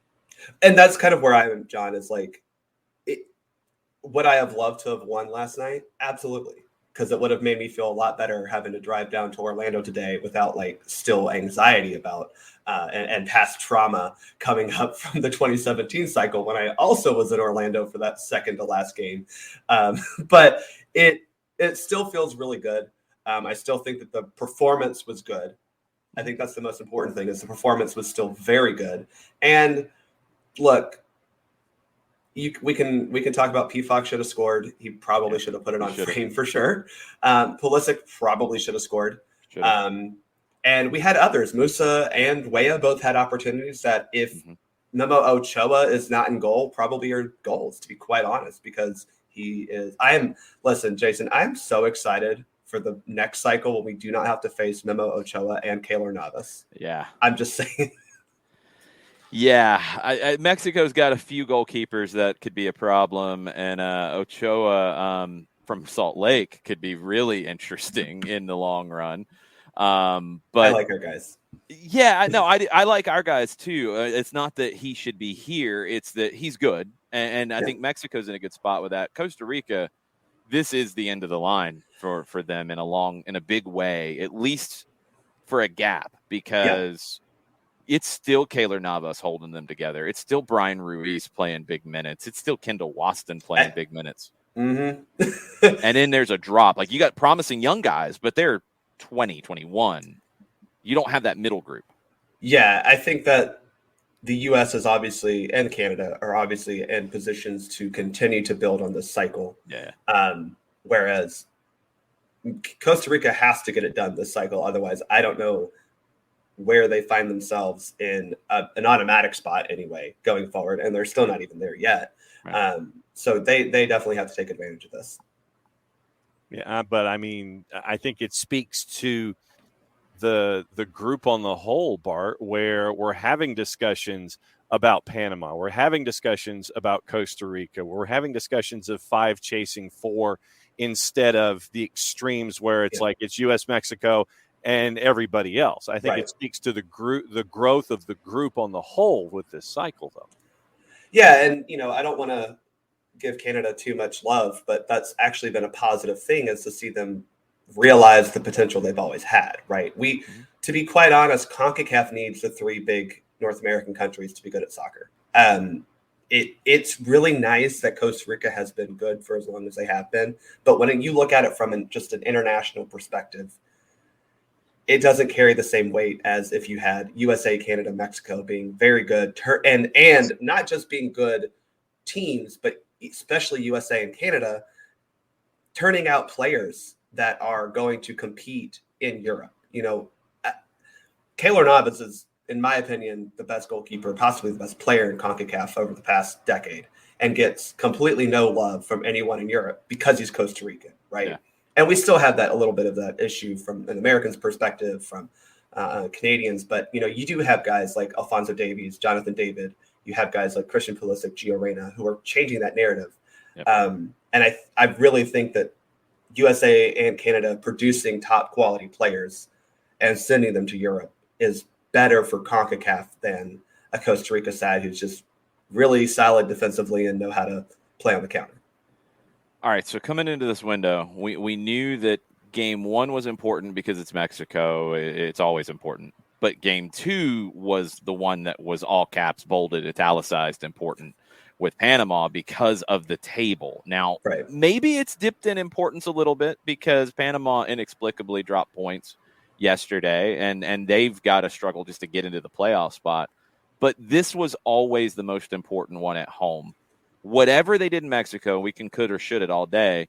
If they don't beat Panama, you've created a lot of drama for yourself on the final day. It's all about the 3 points against Panama, and it always was. Yeah, no, I still think it is because Panama still has an easy match against. Who do they play after us? No, they got. No, Canada. They play Canada. That's right. They have Canada. Honduras, but Canada will be through at that point, you would assume. Right, and at home. So Panama plays Canada at home. Yeah. So point is, we have to beat Panama because they have a winnable match after us, and we have a very tough match after the Panama match. So you're right. This Panama match is still the most important thing that we have to look forward to. And I will criticize a little bit Greg Berhalter for the strength of the lineup and the amount of minutes those guys played. I'm glad we tried to go win. Don't get me wrong, but I am again, this is past trauma coming up. Hesitant to say it was a great decision or a bad decision, but we won't know until we won't know, right? Because I was that same way. I mean, I was like, go second team, maybe mix it, sit Tyler because of the yellow card issue. Like you couldn't sit Yedlin with Cannon's positive test. You didn't have a choice there. Right. Weah was more expendable. You could use him here. You're okay. But I was worried when I saw the lineup. I said it a lot last night that this is good. I like the aggressiveness. All that's great, but you don't know if the bet is going to pay out until you get to the final whistle in Panama or against Panama. And if you win that, then the bet paid off. If it doesn't, then you've got some serious questions to ask. Yeah, and so again, we don't know until Sunday at 9:00 if it'll pay off. But that said, this team, whoever from the 26 guys that are going to be there, they should be able to assemble a starting 11 and 5 subs that can beat Panama at home. Now, I will say the important thing about this Panama game is, and obviously this is talking about, the actual situation of the table. It's not just winning. You do have to get a multi-goal win to give yourself even more of a cushion going down to Costa Rica. Now, obviously we have a 7-goal differential difference between us and Costa Rica. You're getting a little greedy. Right. I admit it, but if you want to basically a win would essentially lock up qualification. Yeah. We're all aware of this, but a multi-goal win would give you even more cushion so that you can go down to Costa Rica and just be tidy and neat and not have to focus on playing soccer well, not focus on, we have to get a job done. Yeah. So then how much different do you anticipate the squad being because of folks that played a lot of minutes last night? How different do you anticipate the squad being in Orlando this weekend? Well, I don't think we'll be able to play Tim Weah because he'll be out with the yellow. Right. No Yedlin, no Weah. Yedlin's out. Shaq Moore, I'm guessing Shaq Moore was summoned immediately when Cannon tested Brooks positive. Lennon snubbed again. Yeah, I thought it'd be Brooks, but it sounds like from the timeline, because I believe Shaq's already in Orlando. I'm guessing that when they got the first positive on Cannon, they went ahead and got him on a plane and got him headed this way. Yeah. And then they confirmed with the second positive that he was out. Yeah. So Shaq Moore, fine, whatever. I still think that is, he didn't play well against Panama down in Panama, so that does give me a little pause. I won't lie, but again, we should be fine. Weah is, I think, Jason, you said it, he was expendable. I would have started him in that rotated squad anyway, because I think he would have been a guy that hey, go run and press and do good things. He played well last night. He was really good. Right. Yeah. But you can start Gio Reyna on that right side. And you still have guys like Areola and Morris who can come in and back him up when he needs a spell. So to me, although I think he's been really good since October, I'm not as worried because our winger depth is really strong, and we have a guy in Gio Reyna who is probably a better player than Tim Weah overall. Yeah. So that's fine. The Yedlin thing does concern me. I don't think there are going to be many more changes, to be honest, John. I mean, Anthony Robinson's going to play 8,000 minutes. That's just how Greg Berhalter going to use him. I could see possibly Aaron Long playing. I don't love that. I still am not infatuated with the fact that Aaron Long is back. Nothing against him. It's just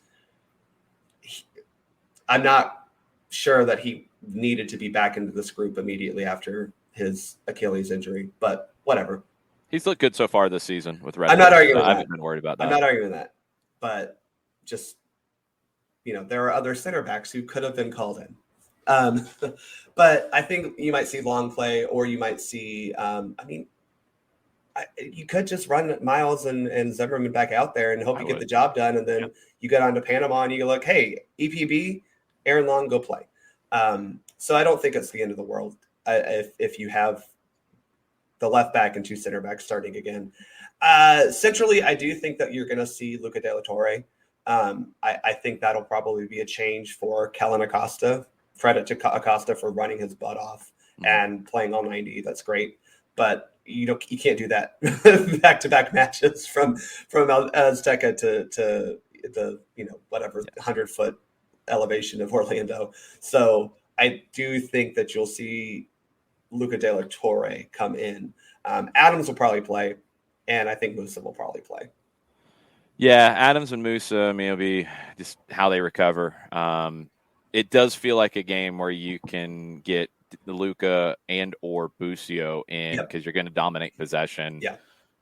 You should be okay to do that. Do you think we will? I know I heard you talking about this earlier. I'm not sure how Panama is going.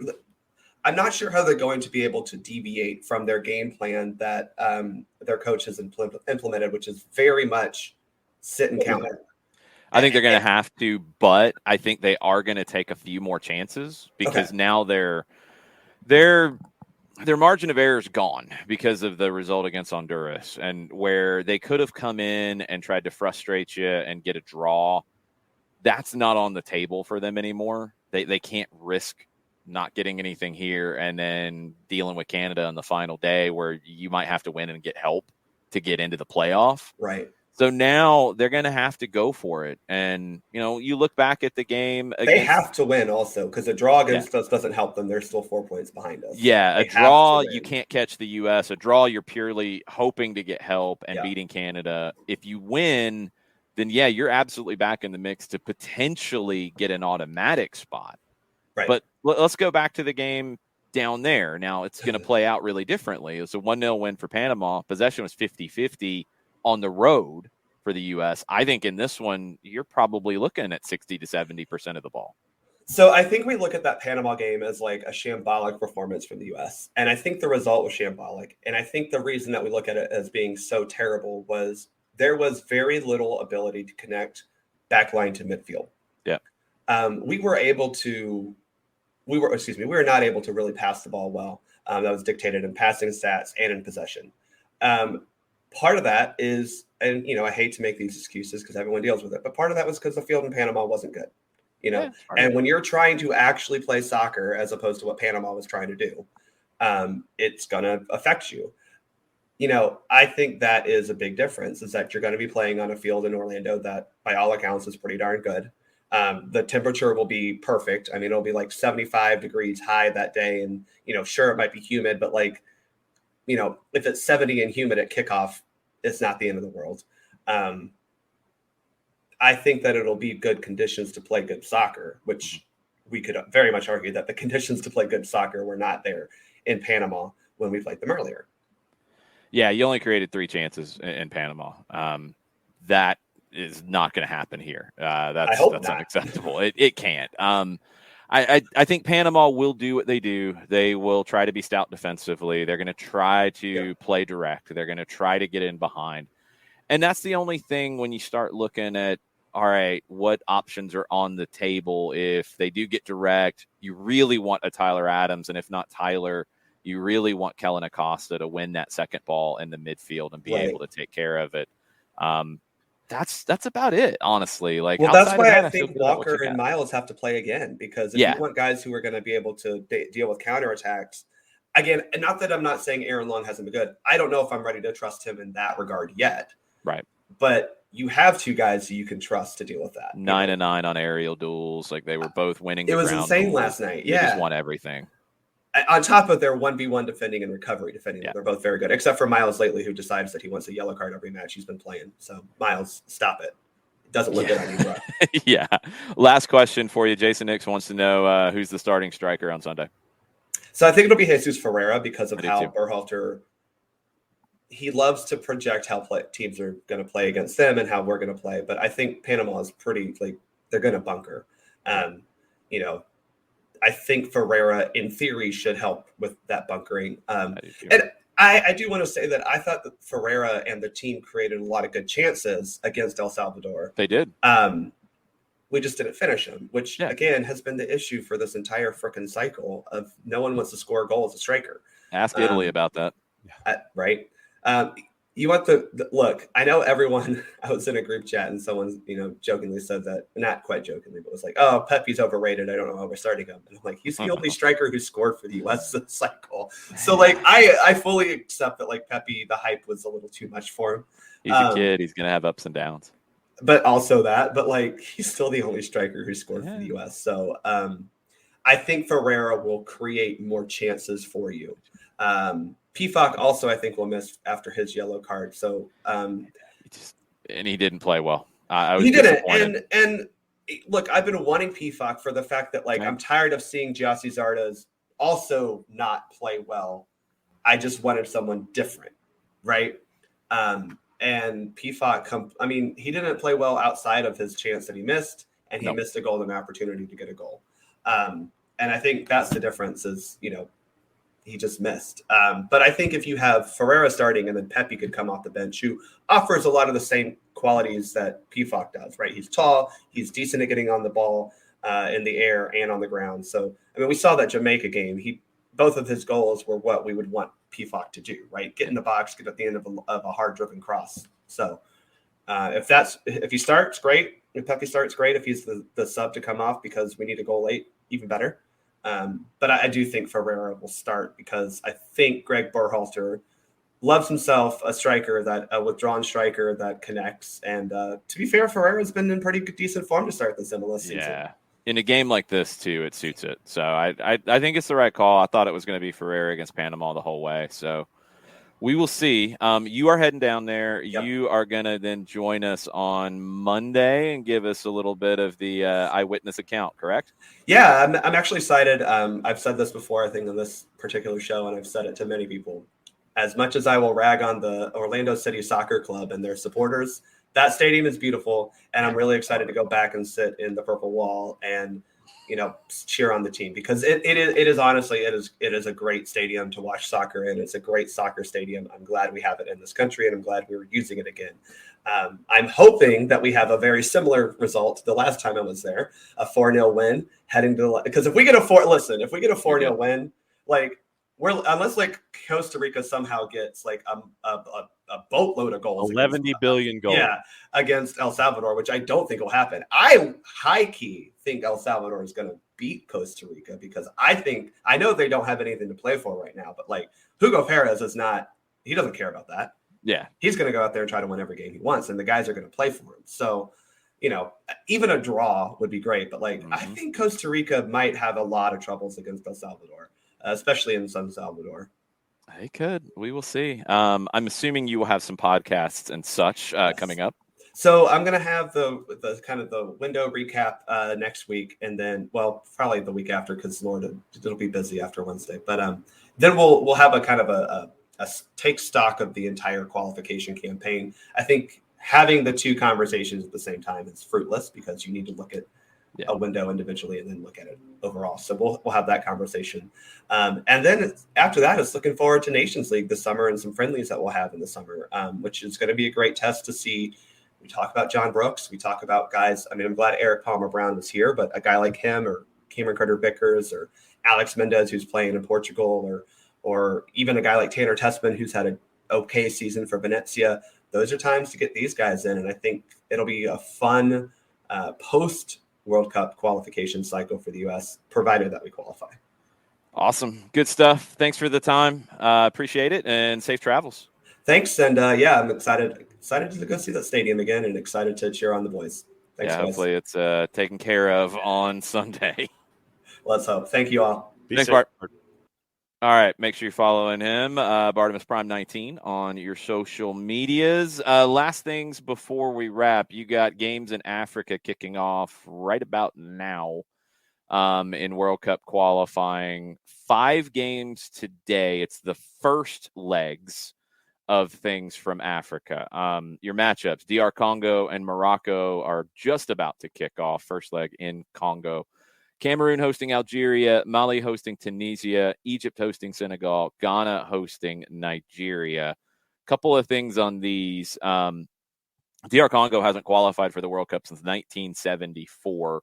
Morocco are trying to make it back-to-back to get there. Really good in the second round of qualifying. You had like a preliminary round, then you had the group stage. 20 goals in 6 games for Morocco. They only gave up 1 goal in 6 games. DR Congo, it was a battle for them to get to this point. They did. They had 2 wins in their last 2 games to get here. So they're in a good bit of form right now. Cameroon, Algeria is 2 heavyweights. Cameroon did not qualify for 18. Algeria also didn't qualify for 18. They didn't defend their AFCON title in Cameroon, where they were eliminated in the group stage. They were horrible in AFCON. So they are reeling coming in. Cameroon was at home in the AFCON tournament, and they weren't exactly great. So it's 2 heavyweights, but not playing like heavyweights right now. Mali and Tunisia. Mali's been great. Unbeaten in their group stage games. Won their group by a landslide. They were great. They were good in the group stages of AFCON, got knocked out in the round of 16. They've never qualified for the World Cup. Never. Hoping to make their debut here. Tunisia started well in qualifying, then had a little bit of an issue, then bounced back. They're trying to make back-to-back World Cups. Ghana, Nigeria, again, 2 heavyweights. It's the way the African draw goes. You get these matchups where you're going to have a very good team who doesn't go. Cameroon was able to get past South Africa in the group stage. That was really difficult for them. Andre Ayew scored the lone goal of the game in the last day to beat South Africa to jump over them. Ghana didn't qualify last time. They were there in 14. They only got 1 point in the group. Nigeria had to battle it out. They needed a draw in their last game against Cabo Verde. It was one of the stories of the group stages. Nigeria barely got in. They've been regulars at the World Cup. They've gone to 3 in a row. I think Africa, you see maybe the most disruption to, okay, Nigeria is a heavyweight, but it's 3 in a row for them. It's not like, your Brazils or your Argentinas who you feel like always go because of the way it's set up. Like you get these matchups where, yeah, Nigeria's been to 3 in a row, but they could get knocked out by Ghana here. The last one is Egypt and Senegal. Big rivals here. They were in the AFCON final. They get to play again. Sadio Mane, Mo Salah, battling it out, head-to-head. This is going to be fascinating. This will absolutely be fascinating because it's rare that you see 2 teams meet in a final not that long ago and then have to turn around and play 2 legs to determine which one of them doesn't go to the World Cup. So the storylines with this one will probably get the most attention, and that Liverpool connection is going to be a big reason why. DR Congo, Morocco officially underway. Cameroon, Algeria, Mali, Tunisia, 1 o'clock. And Egypt, Senegal, Ghana, Nigeria, 3:30. So your morning and your afternoon on Paramount Plus locked in place, and the last button might come in handy. Yeah.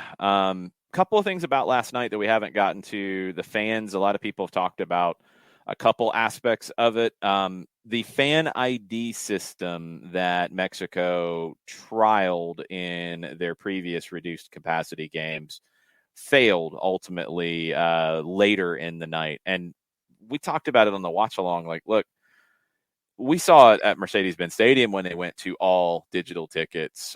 We saw it at Bobby Dodd when they had a crush of people and you had a mix of paper and digital. It's a problem. And you had a large number of people that couldn't get in all the way up to the 40th minute. And that's when they finally just dropped the fan ID system to have the extra QR code and the extra scan and registering with the federation. They dropped it in the 40th minute and just said, go on in if you have a ticket.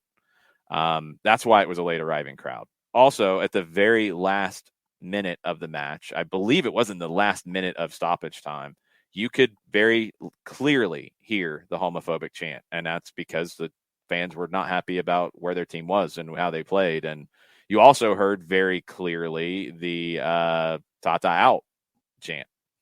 And you heard that afterwards if you were watching Football Picante. If the fan ID system worked for the people who they can identify who were doing the chant, which they have all the cameras, they have all the things to do this now. If everything functioned the way that it should, and it wasn't the people who got in very late who did it, then those fans will be banned for 5 years of going to Mexico games. That was the whole idea behind the fan ID system. The trials that they did, and they were able to have people in the building when they were supposed to play completely behind closed doors, the trials ultimately didn't work. That's not okay. I'm not surprised that it was difficult on the day, because any kind of new system, you're going to get people who, aren't as clued in, aren't, tech savvy. I mean, can only imagine John having to register with the federation and get a QR code and then scan that and then scan this. And he's looking at a QR code like, what is this? And John would be standing outside at halftime. Yep, pretty much. Still trying to figure it out. So like it's going to be a problem with that. But I said it on the watch along, and I still feel strongly about it. The way it was done last night with the homophobic chant and when it happened, they should not have stopped the game. They should not have done those things, because that is what the fans were trying to do at that point. Game was over.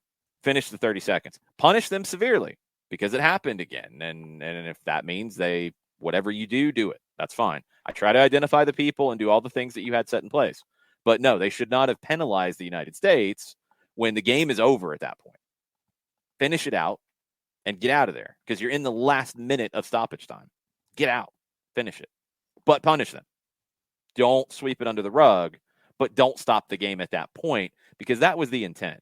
And that's the thing about this that does have to be kept in mind. I know there was talk coming into it that fans would do it to protest or whatever.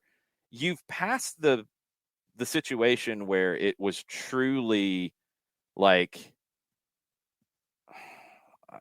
I mean, and I don't even know, because there's a lot more to this culturally than I think a lot of times you read a headline and you're like, oh, Mexican fans are homophobic. It's not quite that simple. It never was. A lot of fans realize, like, hey, we shouldn't do this, and they stopped. But you have now some fans who use it when they want to use it. It's not about being homophobic. It's about knowing that it's wrong and it can create a problem. That's how it's getting used now. So it is very different. That doesn't excuse it. Don't get me wrong. I don't want that to be misunderstood. But don't give them what they want last night by creating an incident because they're angry because their team didn't play well. Punish them and punish them after. But don't give them what they were trying to get last night. That's the issue here. That is really hard to deal with at this point. But all you can do is start making them play behind closed doors on a regular basis, and truly behind closed doors. If they can't get this fan ID to work, and they get it to work, ban people consistently for doing it. And if it continues, dock points. That's really what's next on the list is docking points. I hate it for the players who have nothing to do with it and have tried to get people to stop. I hate it for the federation who, same thing. They have done the work. They have not stuck their head in the sand.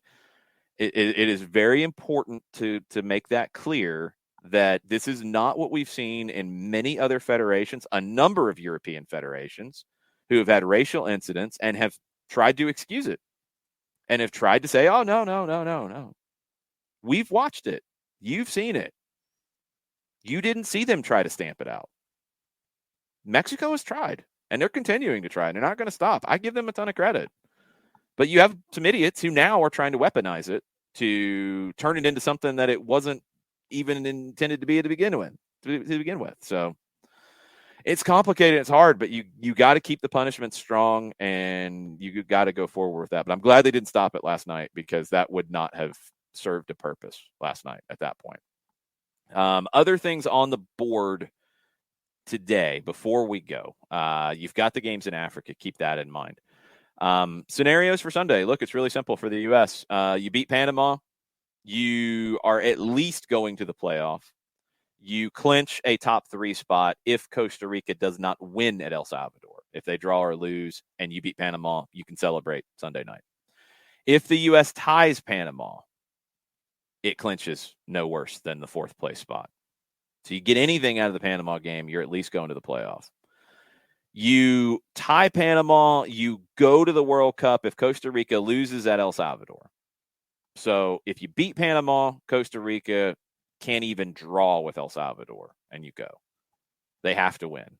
If you draw Panama and Costa Rica loses El Salvador, you still go through. You're in good shape. You're in good shape. If they both win or they both tie, you've got the 3-point edge. You play Costa Rica with somewhere in the ballpark of a 7-goal differential, and you are all but good, but you can't officially celebrate. That's where it stands. You do have MLS games this weekend. And with everything going on, it has been very easy to forget that fact. And you do have MLS Fantasy this weekend. And they have changed the setup this year. And it is very important to specify this because games this week count in this upcoming week. It's not like last year, where in a double game week, you took the better game. It is now, you play, you get points.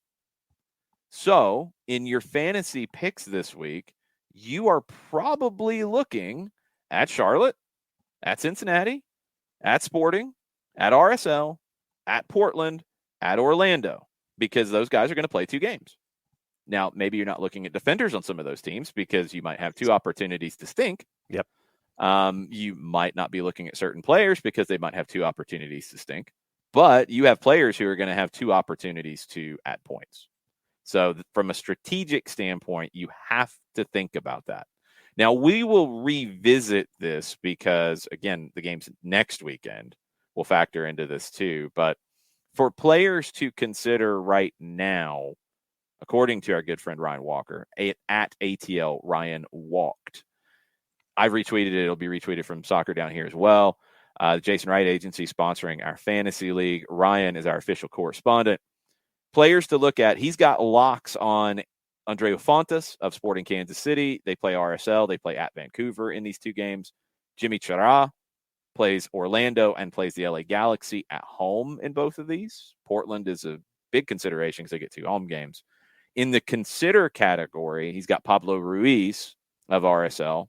They get 2 home games in this with Sporting Kansas City and Colorado. He's got Kai Wagner in the consider category. Only 1 game, but they play Charlotte in that. And that's an interesting matchup with Philadelphia and Charlotte. I can't wait to see how that plays out from a tactical perspective. Value picks, he's got double game picks. He's got Ben Bender at $5.8 million. Ben Bender's been on the team of the week, according to SofaScore, the last 2 weeks. Bender's been brilliant. They get Cincinnati and they go to Philly.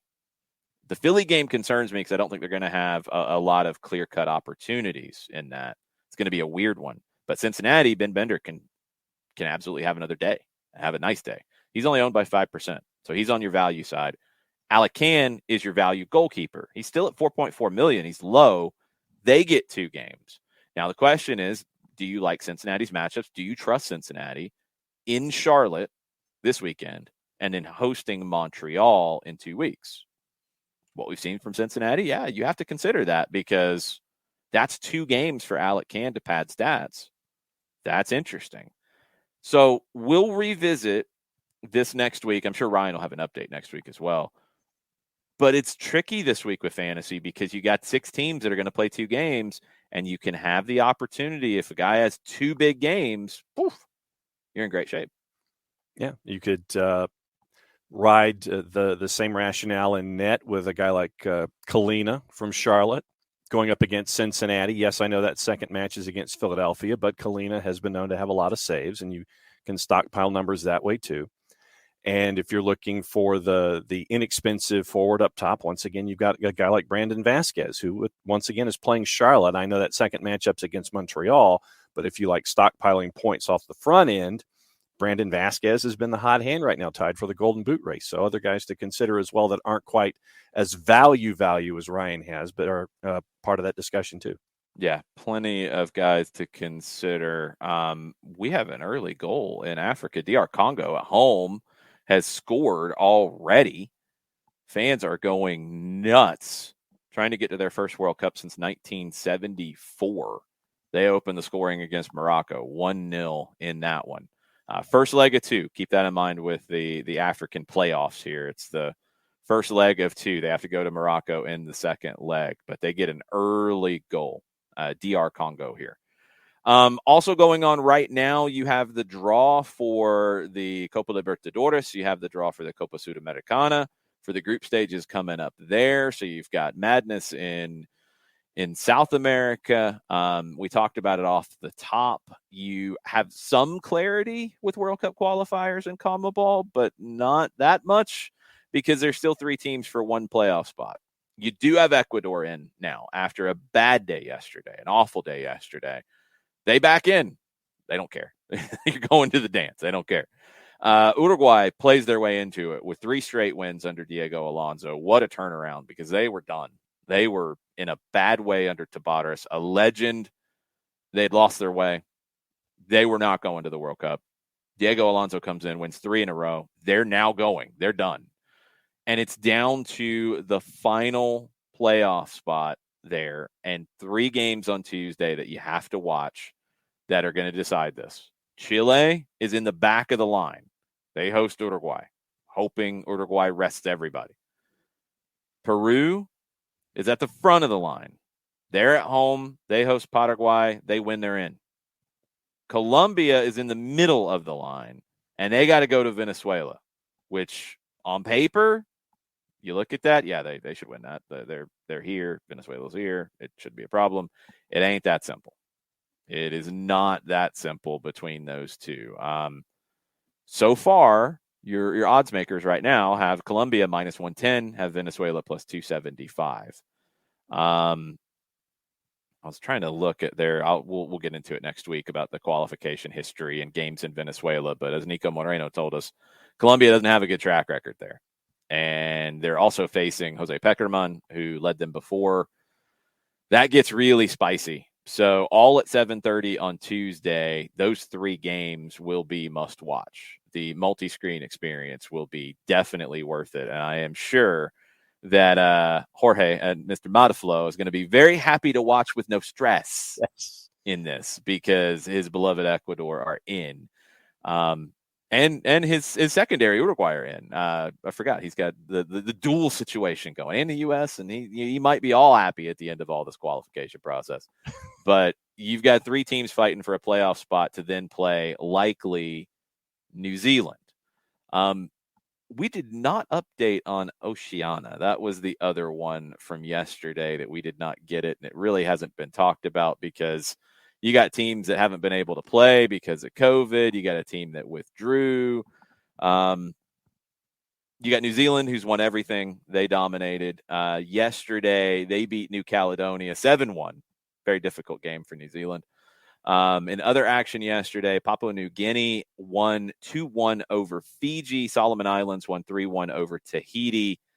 I don't know. It looks like, yes, okay, we do have it. So Tahiti is going through, even though they only played 1 game here. I think they're going through based off scoring 1 goal. Yep. Because Solomon Islands won 2. They didn't play Vanuatu, who had to withdraw. Tahiti only played 1. They lost it. They have -2, as does Cook Islands, but they scored a goal in their -2. Cook Islands doesn't. So Tahiti goes into the semifinal. They get to play New Zealand. That's not going to be easy for them. The other game, a little bit of a toss-up, Solomon Islands and Papua New Guinea, who got the win over Fiji and flipped it. They go through with 6 points as the second place in Group B. So that is on Sunday. And then the winners play Tuesday or Wednesday. I think it's Wednesday. And that will decide who plays the 5th place out of South America. The Asian situation now, mentioned it off the top, Iraq with a big upset over UAE. Iraq now it doesn't exactly control their destiny, but essentially they do because of the way that the matchups go on the last day. They essentially do because they have a much easier matchup. They are in 4th on 8 points. UAE is in 3rd on 9 points. UAE hosts South Korea, strongest team in the group. Iraq plays Syria, and I believe that is going to be in a neutral site. I think it actually might be in the UAE. That could get weird. It's in Dubai, so yeah, that could get weird. But Iraq should win that. UAE shouldn't win theirs, and that would put Iraq into the playoff with Australia. The winner of that will play the 4th place team from CONCACAF. So you still got drama. You still got drama in some of this, but we have a little more clarity. A little more clarity. We will see where this goes. Anything else from you before we go, John? About an hour ago, the Chelsea Supporters Trust, this is what the Rain Group came out with their list, their short list, and I'll get into that. I'll backtrack to the short list real quick. About an hour ago, the Chelsea Supporters Trust came out with a statement saying that they still have concerns about the ability of the Ricketts family to run an inclusive, successful club if they're unable to address these and gain confidence as supporters. We do not believe it would be in the best interest of our members for the bid to succeed, and there's a statement that follows along. Rain Group has been trickling out the names that are preferred bidders, and it is to no surprise, the Bowley Weiss group and the Sir Martin Broughton Sebastian Coe group have made the short list. Woody Johnson has not, the owner of the New York Jets. Saudi Media Group is reported to have missed out, and right now the Ricketts family is confident that they'll make the short list, but the Chelsea Supporters Trust came out with that statement. That's a big blow to their Well, I think I want to clean up the language there. I think the short list is done, and the Ricketts are on it. I don't think they're confident of being on the short list. I think they're on the list.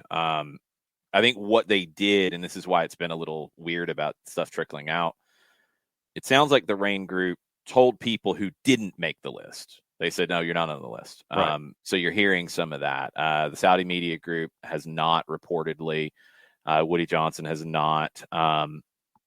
The one that I think is a little bit of a tricky situation is the Nick Candy-led bid. The Elliott Management Group, who owns AC Milan, has joined into that as a minor investor, and there was another group added to it on Monday, another large Korean financial institution, according to Reuters. So it looks like they are still alive. It looks like the Ricketts Group is still alive. It looks like the group led by Josh Harris and David Blitzer, Philadelphia 76ers in their portfolio. They would have to sell 40% their stake in Crystal Palace. So they'd have to sell 40% of Crystal Palace to do it if they get the Chelsea thing. Yeah. But it looks like they are on the list. The list appears to be larger than was initially reported. It's not 2 or 3 in the final group. It looks like about 4 or 5.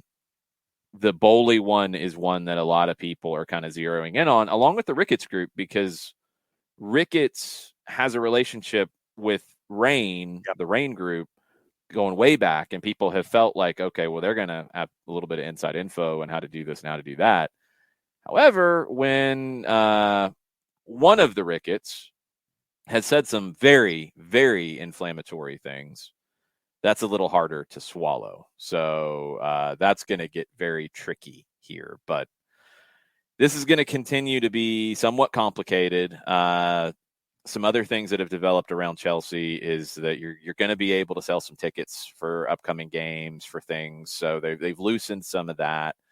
They are still expecting this process to move fast, even if it's a little bit larger than maybe they thought. The price might go up. There might be more money thrown in. All that's great, I guess, for whatever. Hopefully you get the right people running it. But it's all supposed to be done in the next, 2 to 4 weeks, I think is what they're shooting for to get the sale process done.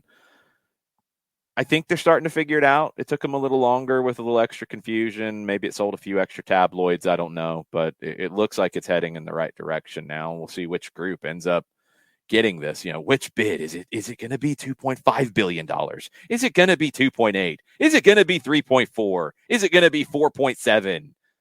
It's a lot of billions, however it goes. And then they're going to have to keep a team at the level they are, because if you're going to spend that much, I think, and this has been one of the fears, is people are like, oh, well, then Chelsea's not going to be what Chelsea's been because Abramovich did this and Abramovich did that. If I'm dropping $4 billion on the deal, I'm not expecting Chelsea to drop back into the middle of the pack in the Premier League. And there's also the expectation of renovating Stamford Bridge as well. Well, yeah, but again, John, I'm not buying the worry, because if I'm dropping $2, $3, $4 billion on a product, I would like the product to be what I paid for. Yeah.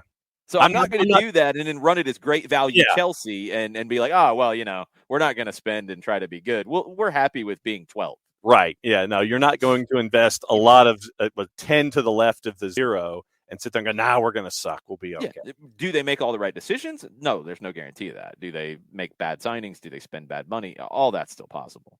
But they're not going to spend all this and then get cheap on you. Yeah. I'm not buying that. They're going to have to do it. They're going to have to renovate Stamford Bridge to bring in the revenue, to continue to make all this make sense. Any of these people who are spending that kind of money are going to do that. There's just no way around it.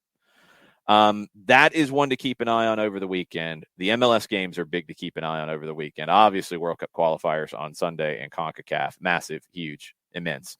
USL Championship as well. Tonight, MLS Next Pro kicks off with a sellout crowd in St. Louis, the first professional game in St. Louis on the men's side since 2010. No, sorry. St. Louis FC has been there after that. That's not being fair to St. Louis FC. Sorry, I take that back, St. Louis FC, the dearly departed St. Louis FC of the USL Championship. But in MLS, in an MLS-affiliated thing, this is the first time, and they're making a big deal of this. You can watch it on MLSNextPro.com.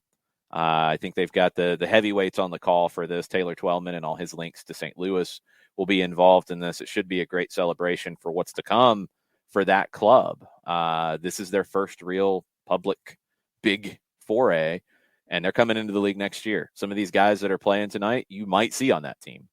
They have an opportunity to play their way into it. You got that this weekend. You've got USL Championship. Lot of stuff going on. We'll be on the call from the Fraction Sunday, 7:30. Charleston Battery coming to town. I know that overlaps with a big game down in Orlando. Mm-hmm. If you're watching us and you're listening to us and you've got the other game muted, we'll try to at least give you periodic updates. If you're muting us and watching the other game, listen to it, that's all good. We understand. You can go back and listen to the highlights later, and hopefully it's a good day for Atlanta United too, and it's a good day for the U.S. men's national team, and we have a very joyous Monday show, hopefully. Yes, Deanie baby, thank you. With all the things going on, we're going to be at Georgia Alliance tomorrow, Campbell Middle School. Georgia Alliance, the youth club, Greg Garza is going to hang out with us. We're going to talk a little more U.S. men's national team. We're going to talk about everything Greg is doing specifically at the club. We talked to Greg about soccer and beyond goals and everything. He's doing work with Georgia Alliance as well. Busy dude. We're going to talk to him about that. We're going to talk to Georgia Alliance. We'll talk about whatever's going on the rest of the day today and tomorrow, and we'll have plenty to discuss tomorrow morning. Might be a little chilly, might be a little windy. Grab a coffee on the way. Maybe be good to go. And we will see you in Smyrna tomorrow. We'll see you in Kennesaw on Sunday. And we'll see you all back here on the Twitch pitch on Monday, 9:05. Y'all have a good weekend. Much platiel. Much platiel.